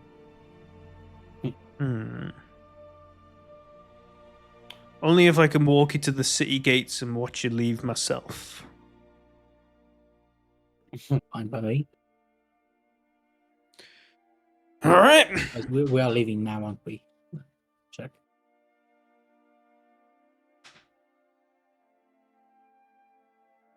We are leaving now, yeah. Okay, well, yeah, fine by me then. He slaps his knees and stands up and heads on with a big set of ring keys down into where you know the jail's to be, and comes up just a minute or two later, dragging by the not like he's like holding the hand of a little kid, but he's like holding like the cuffs of his like shirt and dragging Pinchy's. Yeah, come on, get off now. Whew. Hey Andros, what's up? Hey, we're leaving. I think you're leaving as well. I'm leaving. Yeah, I think you probably need to have a change of scenery, I think. Oh. He looks up at the guards, and the guard sort of like looks down and he's like, you better be leaving. Yeah, I'm leaving. Come on, let's get out of this city. It's it doesn't smell too nice for me here. And he looks up at the guard and rolls his eyes and starts walking forward. Guard just sort of like and sits back down in his chair. Oh. Well. So, what's the next scheme? Who we robbing next? He says a little too loudly. I just Probably no one. smack him on the back of the head and Ow! Okay, I was just kidding. No, seriously though, where are we going? I mean, we're going to see some druids. Obviously, we're up to you where you go, I guess. Druids on this island? Where? Look at Baylor. Don't you worry about where they are. I mean, I just Okay. goes in and whisper to him, like, where do you think druids would be? He has a long, Like trees. vacant stare out towards the city gate. Oh! They'll be in Bitterbark, because that's got a tree-ish name. Yeah. He looks pleased with himself. Who told you that? Okay, that's pretty impressive work. Pinchy's still got it up here, you know? Still a thing or two you can learn from me, pal. Alright? Okay, well, we're heading out. So it's up to you where to go, but I probably wouldn't go back in the city if I were you. As much as I like you all, I don't think I want to travel with you. It's been a while since I've seen Fracas, so I'm gonna head back to our home, Andros. Go see our darling Okay. matron. See you in a bit, then. Try not to get into too much trouble. Yeah, I mean, I'll see you guys around, surely. You guys stick out like a sore thumb wherever you go. As do you, apparently. No. Pinchy blends in with his surroundings, you hear me? I mean, if those surroundings are a prison cell. I mean, it was unlucky. That old lady had reflexes way beyond her years. No, must be a changeling or something.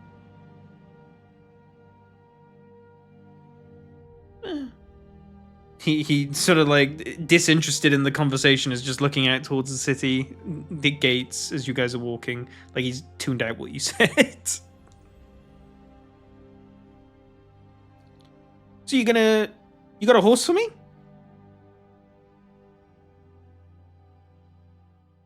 Yeah, it's over there. I just kind of point in a direction. All right. He starts heading and marching towards the gates. Anyway, let's get going. Say that to everyone else. Yeah, are we going to get horses for the journey? I think we should maybe get a cart. Probably worthwhile. Didn't we have one? What happened with it? We sold it back, right? We bought Yeah, it- the way and that sold it carts work back. is that like you pay sort of like a bigger deposit when you take it, and then you sell it back to the next city that you go to. So you still paid, but you Okay. you got less back than you paid out. Yeah. And Zinni went rather large on the boozer last night. She's still out for the count. We need to make sure she gets there. I think a cart's a good idea. Zinni I think when she has is been catatonic since yesterday. yeah. Scups Sidrix has sort of like got her on his shoulders, and he keeps having to like ride her back up because she like is sloppily falling backwards and forwards, being still drunk on top of Sidrix's hefty giant shoulders. Lovely. But if you guys would like to rent a cart, it'll cost you 20 gold, and you are told that you can sell the cart and horse back for 15 gold at Round Nibblegup.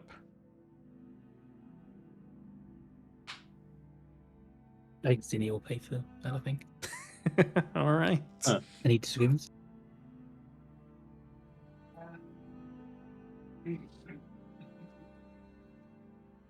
Well, that's so nice of you, Zinni. I think it's fair. Zinni's the reason we're Yeah. getting the card right.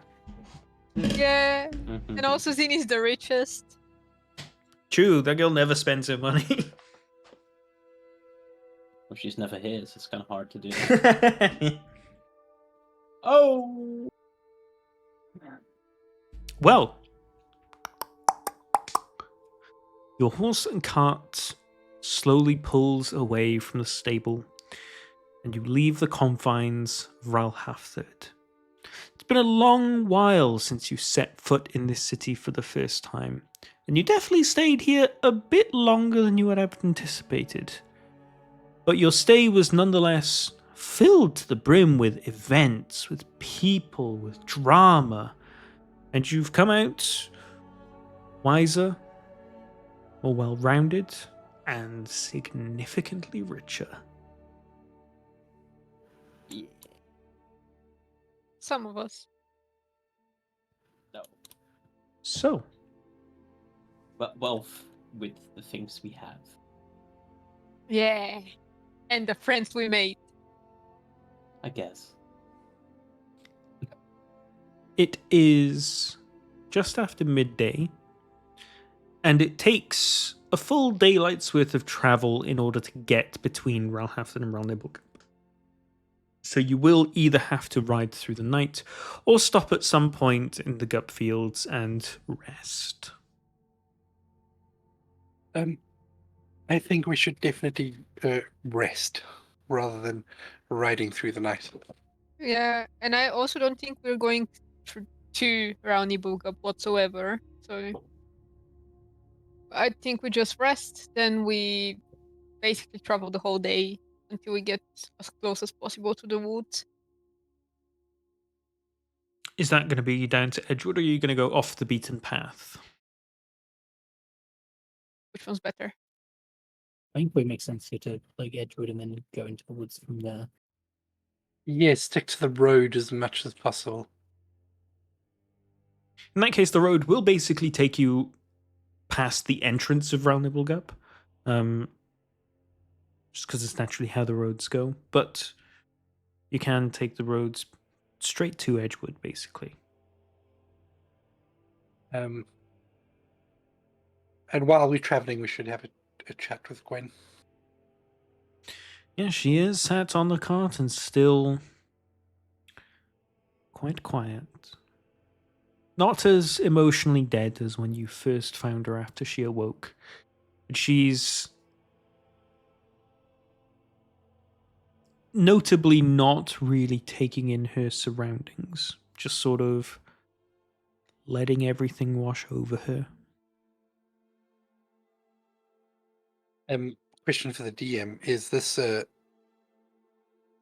result of her current emotional state of well-being, or is this an after effect of what's physically happened to her brain? Roll an insight check, Baylor.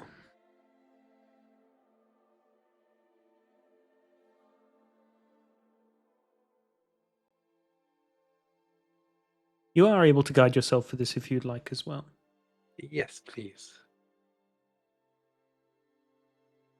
The 15. You can tell rather easily. Gwen doesn't really have her guard up in these moments. She's very much totally lost in thought. You get that she's not really sort of like reacting to the world around her because she's too busy living inside her mind at the moment.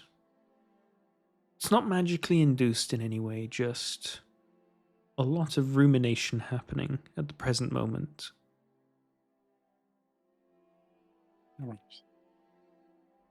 right. Gwen, Yeah.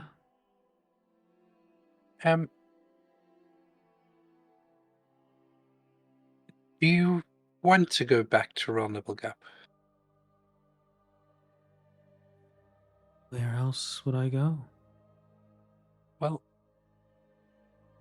we're going to go into the woods to see my people. But once we're done there, we're going to go to Settleton to meet with Terry, Oh, the sponsor. And we were chatting amongst ourselves, and we were thinking it might be good for you to come with us to Settleton and maybe start fresh in Settleton instead of going back to Royal Nibblegup. well, Balo, I really have no idea what the best way forward is for me. I will acquiesce to whatever you think is most appropriate. Have a think about it. On this journey, we're going to pass Royal Nibblegup when we head to the woods. And once we leave the woods to go to Settleton, we're going to pass Royal Nibblegup again. So you'll have a couple of days to think about it. And we can talk about it again and see how you feel. But Okay. at least it's something to think about, I think. Sure. And while I'm doing that, or while I'm talking to her, I'm going to slip 25 gold to her and go, this is something that can help you get a new start wherever you choose to go. And I'll place it in her hands. She doesn't even look at the gold. Just sort of keeps her eyes skyward, slips it into her bag that she has tied to her waist. You know, I really can't ever thank you enough for what you've all done. I'm forever indebted to you. I hope you're not expecting any kind of recompense. You shouldn't consider yourself indebted to us at all. We're just helping somebody who needed help. And I don't want you to ever think you owe us anything at all. You're your own person. You're not indebted to us in any way.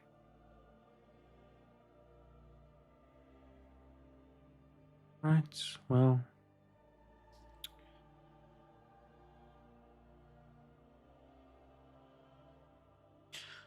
I hope I never find myself in a situation where I need that kind of assistance again. But know that I do greatly appreciate all of you. Do you still have that wall of smiles? Jesus Christ. Oh no. Gwen, you are most welcome. And if you are ever in need of help, you can just call us. And we'll be there to help anytime. Are you giving her back the sending stone then? Not at this stage. Okay. But try and cheer her by bring everyone to smiles and use it on Cedric. Oh, come on. Cedric, roll a Constitution saving throw.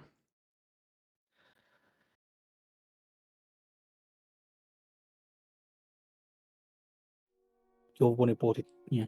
No. Don't think that beats it.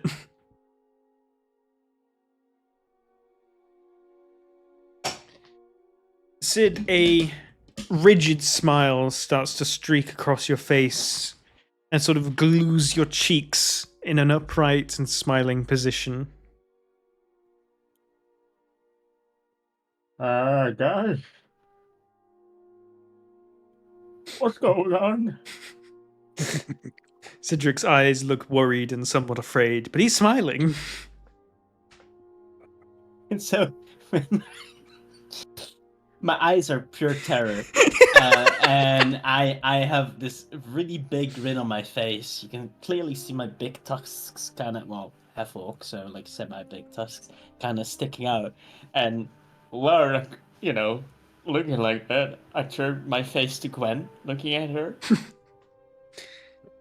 She looks at you and cracks a warm, small smile.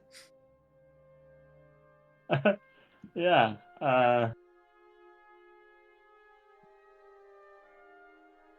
It's never a dull moment with you around Cedric. Right. My face is stuck. And I kind of keep like touching my face, like what's going on? Like massaging your cheeks, like get down. Yeah. Well, kind of trying to pull it. Doesn't work. Yeah, how long does it last for? An hour? The shit's gonna ache and hurt by the end of it, Cedric. I just say, you'll get used to it. I turn to Andros, again with the terrified eyes and a really big smirk on my face in a weird way. Okay. Does Sid know that Andros did this? No. No, he probably didn't notice. That's why. It's even if you probably explain it to him what the wand does, he still won't properly understand it because it's fucking magic. And if there's something he doesn't understand, it's magic.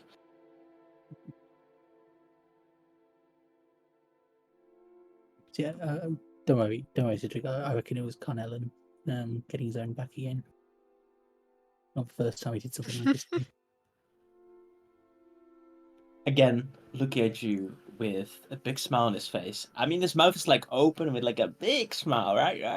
And then his eyes are just completely not matching his mouth. Like watering up now. Yeah, and he goes like, "Oh, at least thou not dancing." And then at the end of the sentence, he does show all his teeth, smirking widely. But still, like, wide open eyes. It's kind of terrifying.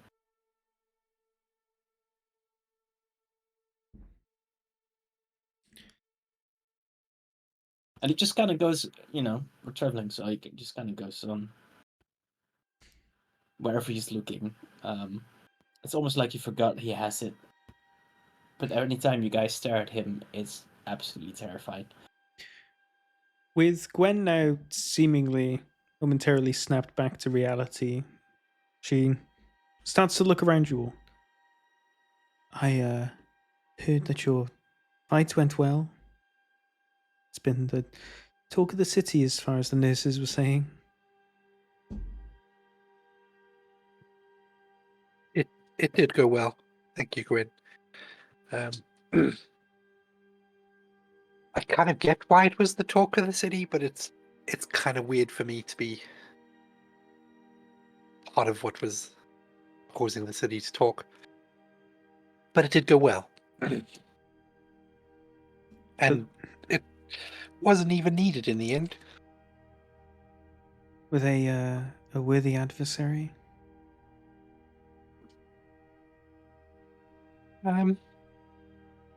They thought so. But they didn't feel so. At least not at the end. In the beginning it felt like we were in a lot of trouble, but by the end, no. I think they were a little bit out of their depth, all things considered. Hmm.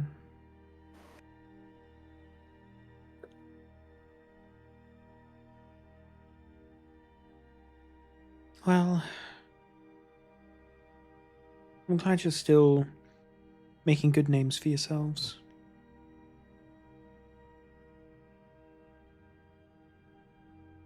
Thank you. She just sort of like smiles a little awkwardly, not really knowing what else to say.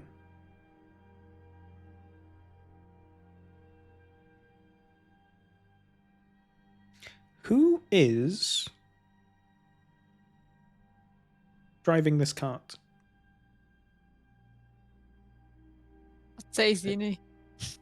No? She's drunk and slosh. She cannot drink and drive. Probably Sid. not me because I've been using one. Instead of staring forward, stare in the car, I can do it. and then sometimes he don't looks wanna. back. Nah, I mean, you know, Both of it's you could be fine. sat up there. I just have a terrifying fucking facial expression while doing it. I also don't mind driving the cart. I've got fairly decent animal handling. I mean, in all honesty, like if we're just like joking aside, I do think Bader's fucking driving the car because he wants to be in control. I feel like right now, going towards the druids, Mm. right? Like you are the one that's most motivated to get fucking where we're going. Yeah. Yeah. So, Well, yeah, no, I don't think he's probably scared shitless, isn't he? yeah, but Yeah. that's the driving factor then, right? The driving, hey. so Balor wants to go to the druids because he wants to get it over and done with, but Yeah. he doesn't want to go to the druids because he's scared he's going to be in a lot of trouble with Adrianus for ruffling feathers. His exact words. Was that a druid pun? No, that's what Adrianus said I was doing, is ruffling feathers. Yeah. It is somewhat of a druid pun.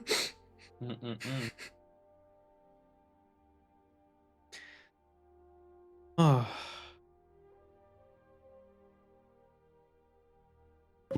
But yeah, I don't mind being the one driving the cart.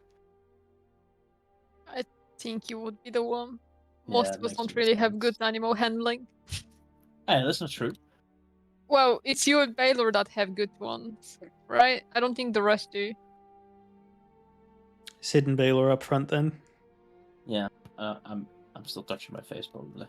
I mean, what? Just got to be careful in case we run into any other carts and they just see Cedric glaring at them. All right. Baylor, roll animal handling check. Scup, roll it with disadvantage because you're so distracted. Can I guidance that? Yes, you can.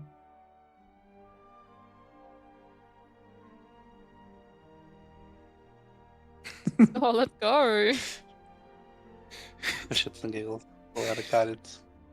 Baylor's able to keep the animals nicely in check. It's just two horses. They're slowly plodding along at a good, regular pace.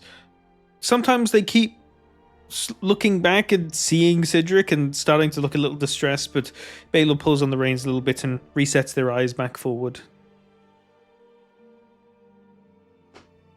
And you guys head on out.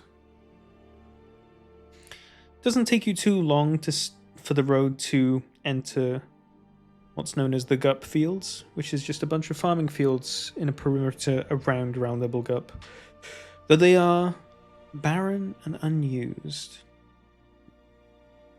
You see several farming shacks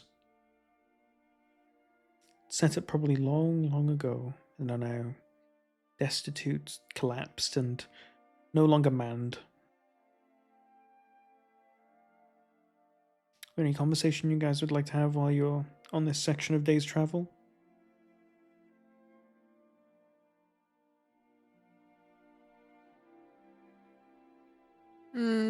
Would traveling count? Well, if we're sitting in the cart and not doing much, would it count as a short rest? Yeah. Okay. So, I'll use sending with my sorcerer ability and cast it without verbal components, so no one will notice. And I'll cast it twice. One will be towards one will be towards my friend Drunt, and the other one will be towards Kernalan, and I'll drop them in my character notes. And I'll be casting them with sorcery points if I didn't mention that. Yeah, you did, yeah. Okay. Okay. And I'm down to 1. Down to 1 point. Oh, yeah, that's right. Yeah, I think I'd probably ask Gwen if she remembers Randy or anyone like that mentioning Bell for the clips or anything like that. Say that again, sorry, Ale. I was reading Anksy's messages. I thought it was just probably ask Gwen if she's ever heard you Baleful Eclipse or anything like that. Like if Randy ever mentioned it. She shrugs, apologizes, and I've never heard of that title or name before. Sorry. Okay, thanks. I will, however, try to talk to Andres about what he's told me. Ooh, let's have this Um, conversation then. Yeah, while you're reading the messages. Mhm. No rush, Dax. Sure. So, Andres, I've been thinking about what you've told me. Since I can't really research any of it now, I might have a few connections that might know something about it. And by connections, I don't really mean connections. One of them is a person I've been kind of terrorizing, and I might try and interest them in a research topic, see whether they would bite. But I can't really tell whether that's gonna work. That's Brunt. I might have sent him a few messages trying to see what he's doing out of curiosity and slightly because I like his responses. He seems in distress. I like that. I might not be a good person. Anyway, and the other thing is, my master might know something about it.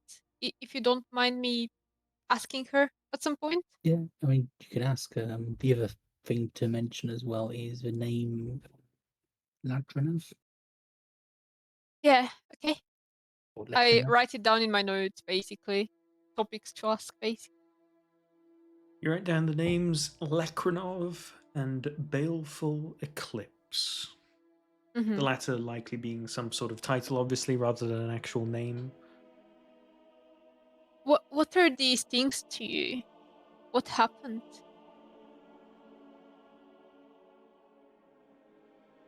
Well, I mean, that guy Lecrinov basically told me that name. Is that all?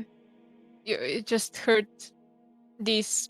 Well, you heard this name from a random guy in your dream, and nothing else Yeah. happened.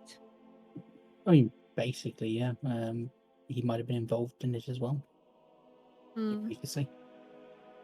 Do I trust him?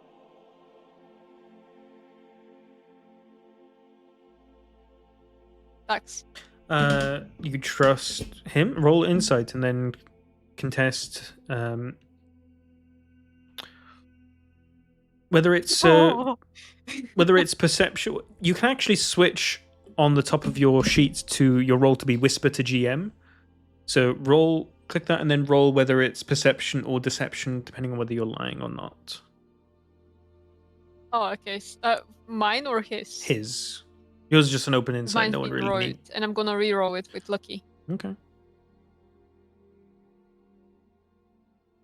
Should I whisper it to you as well? No, you can do it in the open because you're What? not the one trying to conceal something. I think I'd mine are argue he's not- disconnected. Yeah, so you just do your roll normally. It's just my roll. I do whisper because you don't know if it's persuasion or Yeah, perception or okay. whatever the two are. I'll re-roll mine though because of lucky. Sure, yeah. Just in case. Did you guys not hear me for a second then? Okay. Was it you? Because for me, you were basically logged out, but Oh, I was like, maybe it's me, so I just rejoined. probably me. And so what exactly was this? Like, what was said right before this? Sorry. Well, he told me I- that it was just a guy in his dream that told him the name, and nothing really happened, and he thinks it was related to something. Didn't say much. Andros has always been a sort of hard to read person, and this time is no different. You're unable to sort of like pass whether he's telling you a whole truth or a partial truth. It's muddy. Well, I hope you learn more about it I and will tell say, me if like, you feel. I actually rolled well for once. I rolled a 27. Of course you did.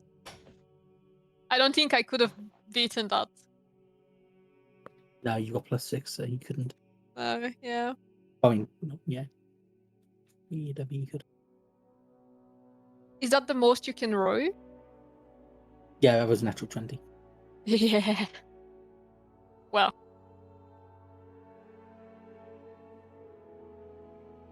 I see. Well, I'll tell you if I learn anything.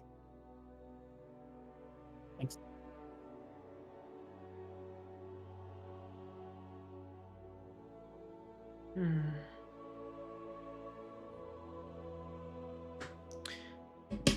It's another pleasant day in Ralverkill. Plain sky overhead, a couple of clouds. Farther down to the south, you do have a better vision. You can't exactly see the coastline, but you can see the clouds that will be above the ocean. You can see some kind of gathering of clouds, some sort of rain, maybe a storm way, way down to the south. Who knows how far out into the ocean that might be. It's a really, really pleasant time. And even riding throughout these destitute farmlands, it's very peaceful.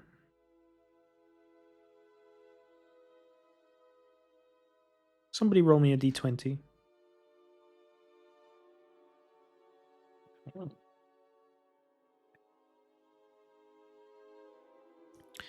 As the day carries on, a golden light starts streaking into the sky, indicating that we're coming closer and closer to nighttime.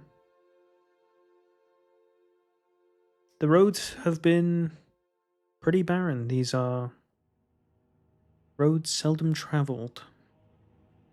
Outside of trade, but doesn't seem to be any on this given day.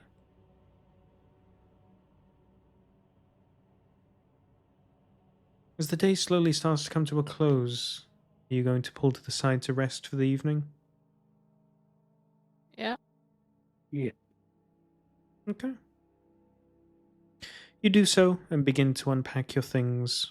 Well, your bedrolls at least. And you roll out, unbuckle the horses, allow them to roam free for a bit. Though they don't stray far from the cart, obviously being beasts of burden that they are. They recognize and accept the relaxation. And you all sit down for a peaceful night.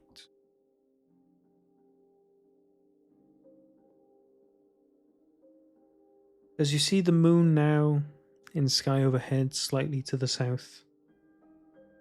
Stars in the same positions that they've always been. But the moon slowly streaking across the sky. Who's staying out on watch? I don't see in the dark, but I can stay with someone so they're not alone for the first one. I can take a watch.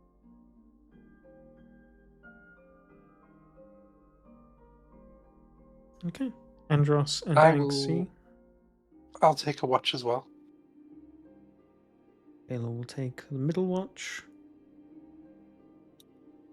Yeah. So it's kind of waiting for everyone to go their turn so we can maybe have a really nice sleep. Zinni sort of like, I'll go watch last. She's been napping all day. Fair. That's such a Tony mood. Tony is EP. First watch, Andros and Anxie. Roll me your perception checks. Do I do it at disadvantage because of my vision? Yes. I have to make sure to cast light. Do I still do it at disadvantage or if there's light? No, you don't.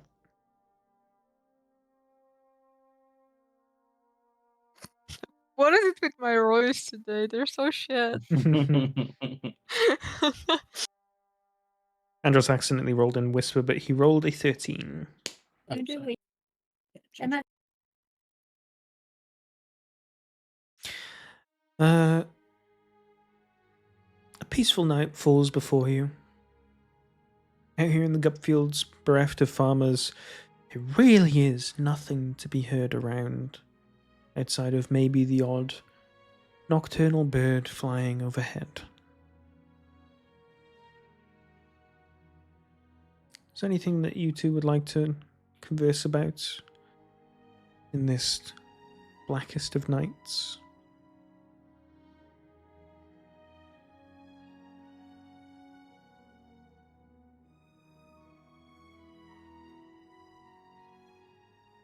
Don't think so. Well, I will cast sending on my master and basically say something like, hi, how have you been? I'm doing quite well. Have you heard of Lekarov or the Babeful eclipse? Basically, that's all I say towards her. I will get back to you with a response once I have figured out what she does and doesn't know. Okay, but she's been asked about it. She has been asked. You theoretically receive your response straight away, but I currently do not have the answer, but we'll have it for you next session. Or write it to him during the week. Okay. Sorry. A lot of prep. Didn't do that prep. That's fair. I didn't expect you to do that. Did I hear anything from my other sending spells? Your one to Carnellon. It was in your notes. Yeah.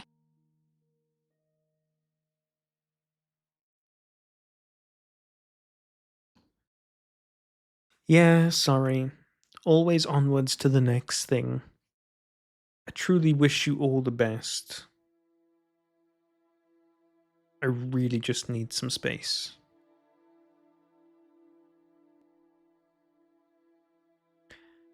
And from Dranth, you hear back. You really have a sick sense of humor. Please, God, just leave me be. I'm not very popular, guys. Just with friends. Who cares?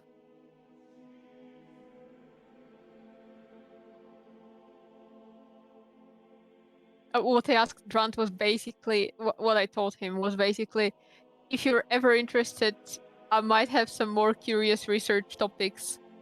We will let you be until you decide to contact me. Take care. Could you message him and literally just say like, yeah, the Baleful Eclipse and just see what his reaction is? I can do that, yeah. He can also just elect not to respond and not tell you anything. Well, he might do, but he might respond. It'd be interesting to see how. I mean, I've probably told Andros what I received as an answer from him, and we are probably talking about it now. Are you entirely sure you want me to tell him about what you dreamt of? I wouldn't like go into detail. Just literally say the word like, yeah, Baleful Eclipse and the guy's name, Lavrov or whatever it was. Okay, I used my last 3rd level spell. Before you do, Anxie, can you just real quick roll me an intelligence check, please? Oh. Can I assist in any way? No. I'm gonna reroll it with lucky. Please, for fuck's sake, roll well for once. Decent. With a 15. As Andros is telling you to do this, your mind is cast back just but a few days ago, and you remember that what set a lot of what happened in motion was you telling Dranth what Andros had told you he had seen in his dreams. Yeah, I know. And so you remember that little anecdote, and you may now proceed as you wish to do whatever you'd like. Is that it's a bad idea? Yeah. I'm not saying it's a bad idea. I just want to make sure that you don't forget what happened. I haven't forgotten. I know what started it. That's not me being like, oh yeah, let's just try. That's why I sent the first message being like I have some interesting research topics, knowing that he probably would be really against it. Andres, I think he might be done with research for a while. Maybe we kind of ruined it for him. I can still, send one last spell and freak him out, but I don't think it's gonna do any good. Okay, fair enough. Out of interest, how loud can your sending spells be? I can scream into his mind, I suppose. I mean, that might be a nice thing to do at like 2 a.m. each day. Yeah. But I would try it with Cornellon, but unfortunately my one isn't technically sending. I have to write down words, and I'm not sure writing in all caps. Yeah, it comes over to him as text to speech. Yeah, I think we've reminded him of something extremely painful for him, and he needs some space for a while. So I wouldn't scream into his ears late at night, I suppose. Into his head.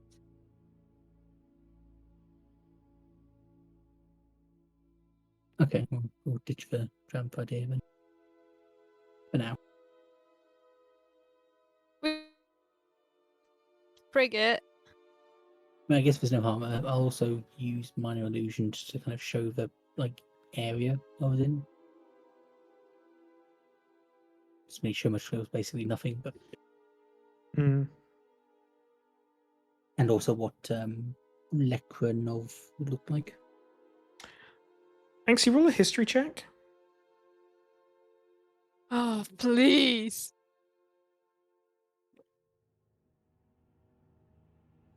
Can I assist by just saying think? Oh, okay. Is it good?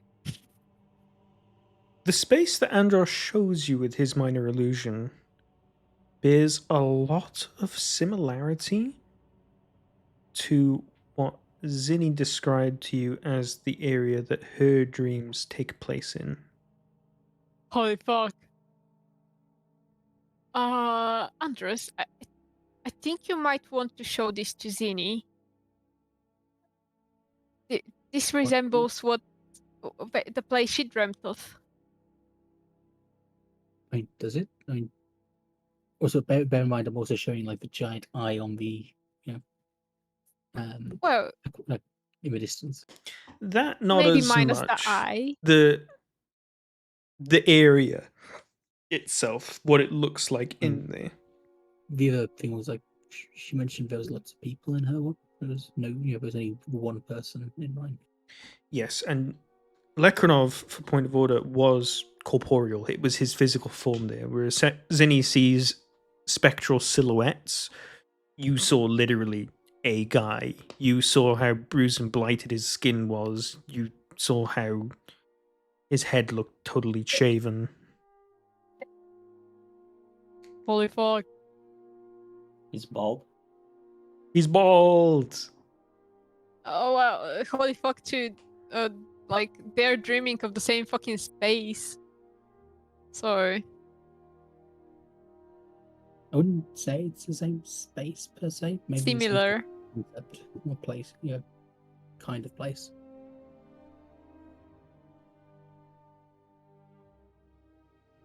This is very curious.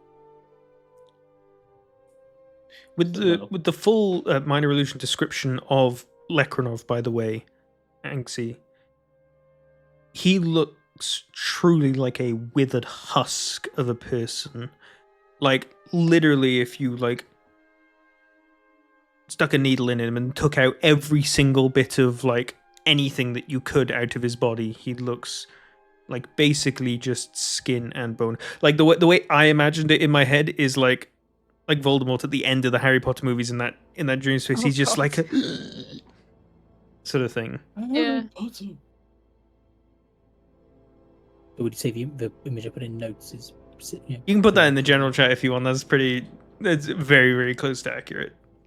Andros, the boy who lived. Do not use the spell, Andros.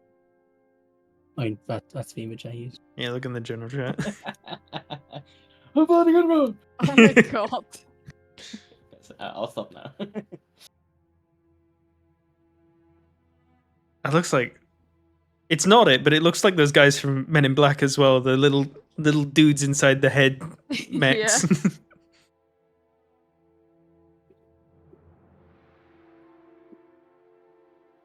What would have been nice if he said what spell not to use.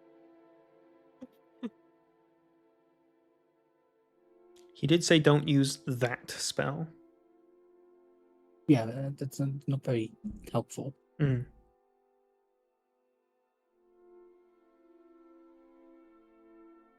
No, I'm pretty sure I know what it is, but I was very tempted to use it on him.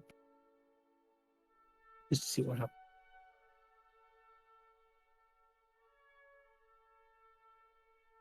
Have you told the group about that spell in I character? think I've mentioned it. The one with additional damage. Yeah, the permanent damage scaling. But has he mentioned Mm. that in character? Like, I have a new power. I acquired it recently. No. No, not Oh, in yeah. character. Oh, God, what fancy. It's like that's probably what he's referring to. That is truly scary. I think you might have to refrain from using it for a while until we figure out who that guy is. Maybe he actually means well.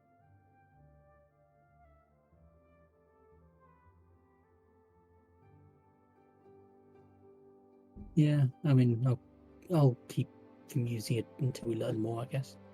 At least. Yeah, for sure.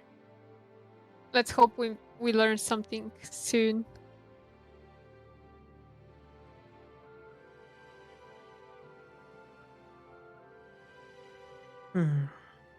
Well, your watch, aside from that, passes rather peacefully. It's dead quiet in the middle of the night. The loudest thing differs slightly between the horses breathing and Cedric breathing. That's about right. Different times of the night, some of them breathe a bit louder than others. Maybe it depends on what they're dreaming about. But your watch comes to a close. It's time for you to wake up Baelor for his shift.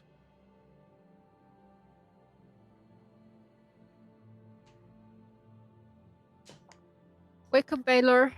It's time for you to do some work. Okay. I'm up. I'm up.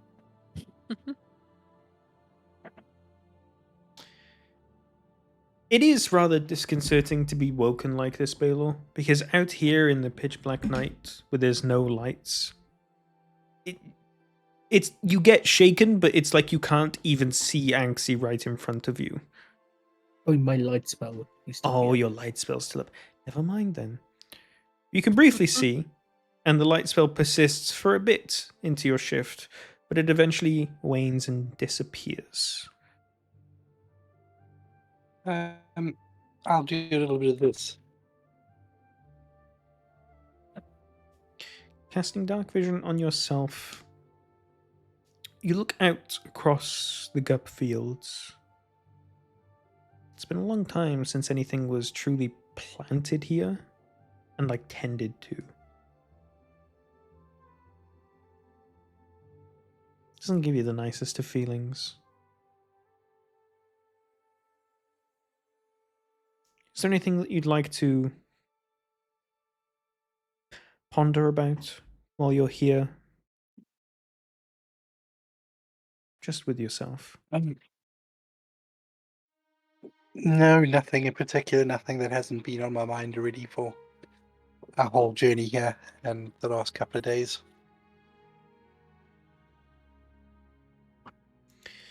turn and look at Gwen, and she is just sleeping soundly.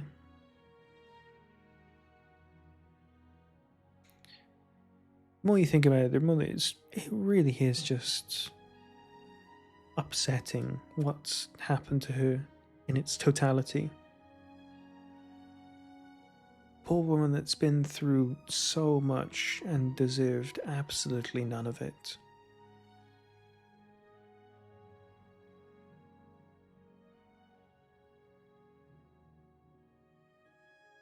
You know you want to set her on the right path, give her a right start.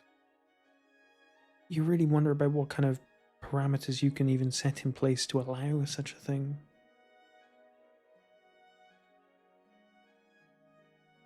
Hopefully inspiration will strike you soon and you can find a good fitting for her. Roll your perception check, Balor. Do I get advantage because of all my extra range of dark vision? No, you just don't roll at disadvantage.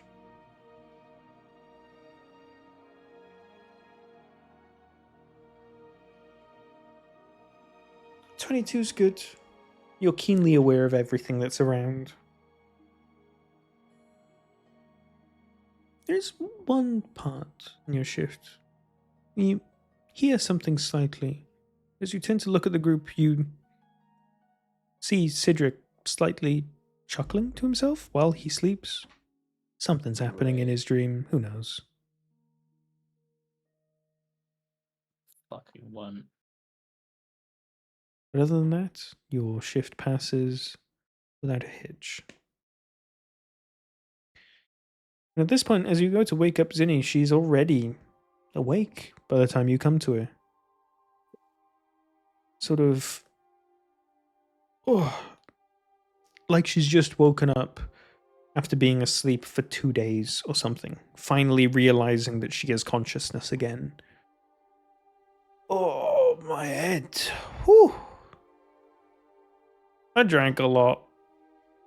But you, she points at you, need to sleep. And she like prods you like pretty hard in the chest. Bed.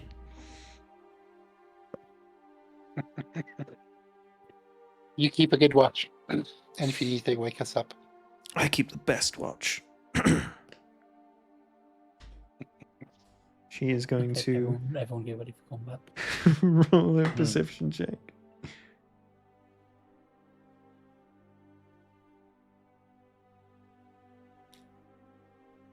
Zinni stares off out into the night,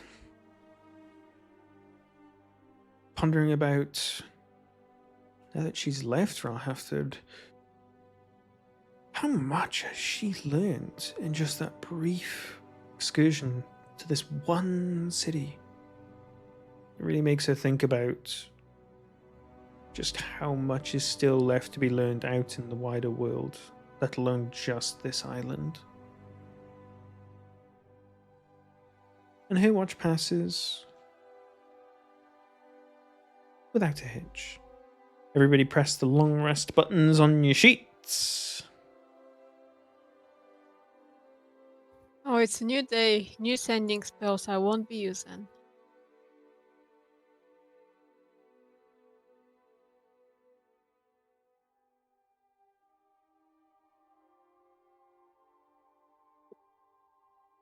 Well, I'm not setting mine because nothing happened.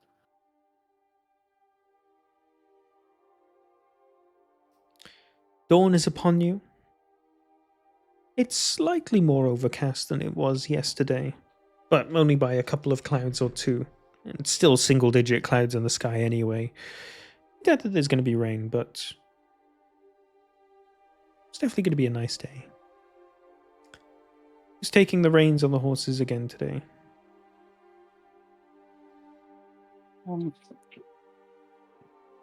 I'll go again. Baylor Take back the on reins. horse duty. That's all good by the group, I assume. Baylor, roll your animal handling check. With advantage, now that the horses are considerably more comfortable with you.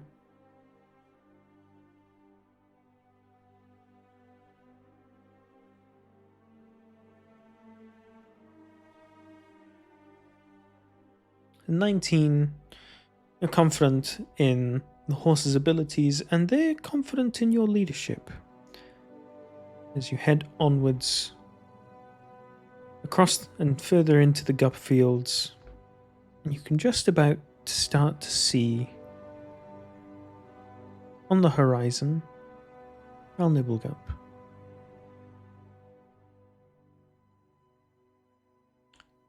There's a point where these are in sort of rolling hills, this farmland.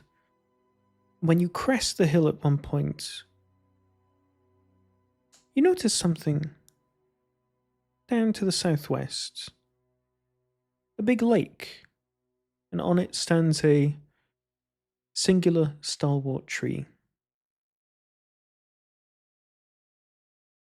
Bill, roll me a nature check. Can I guidance? Yes.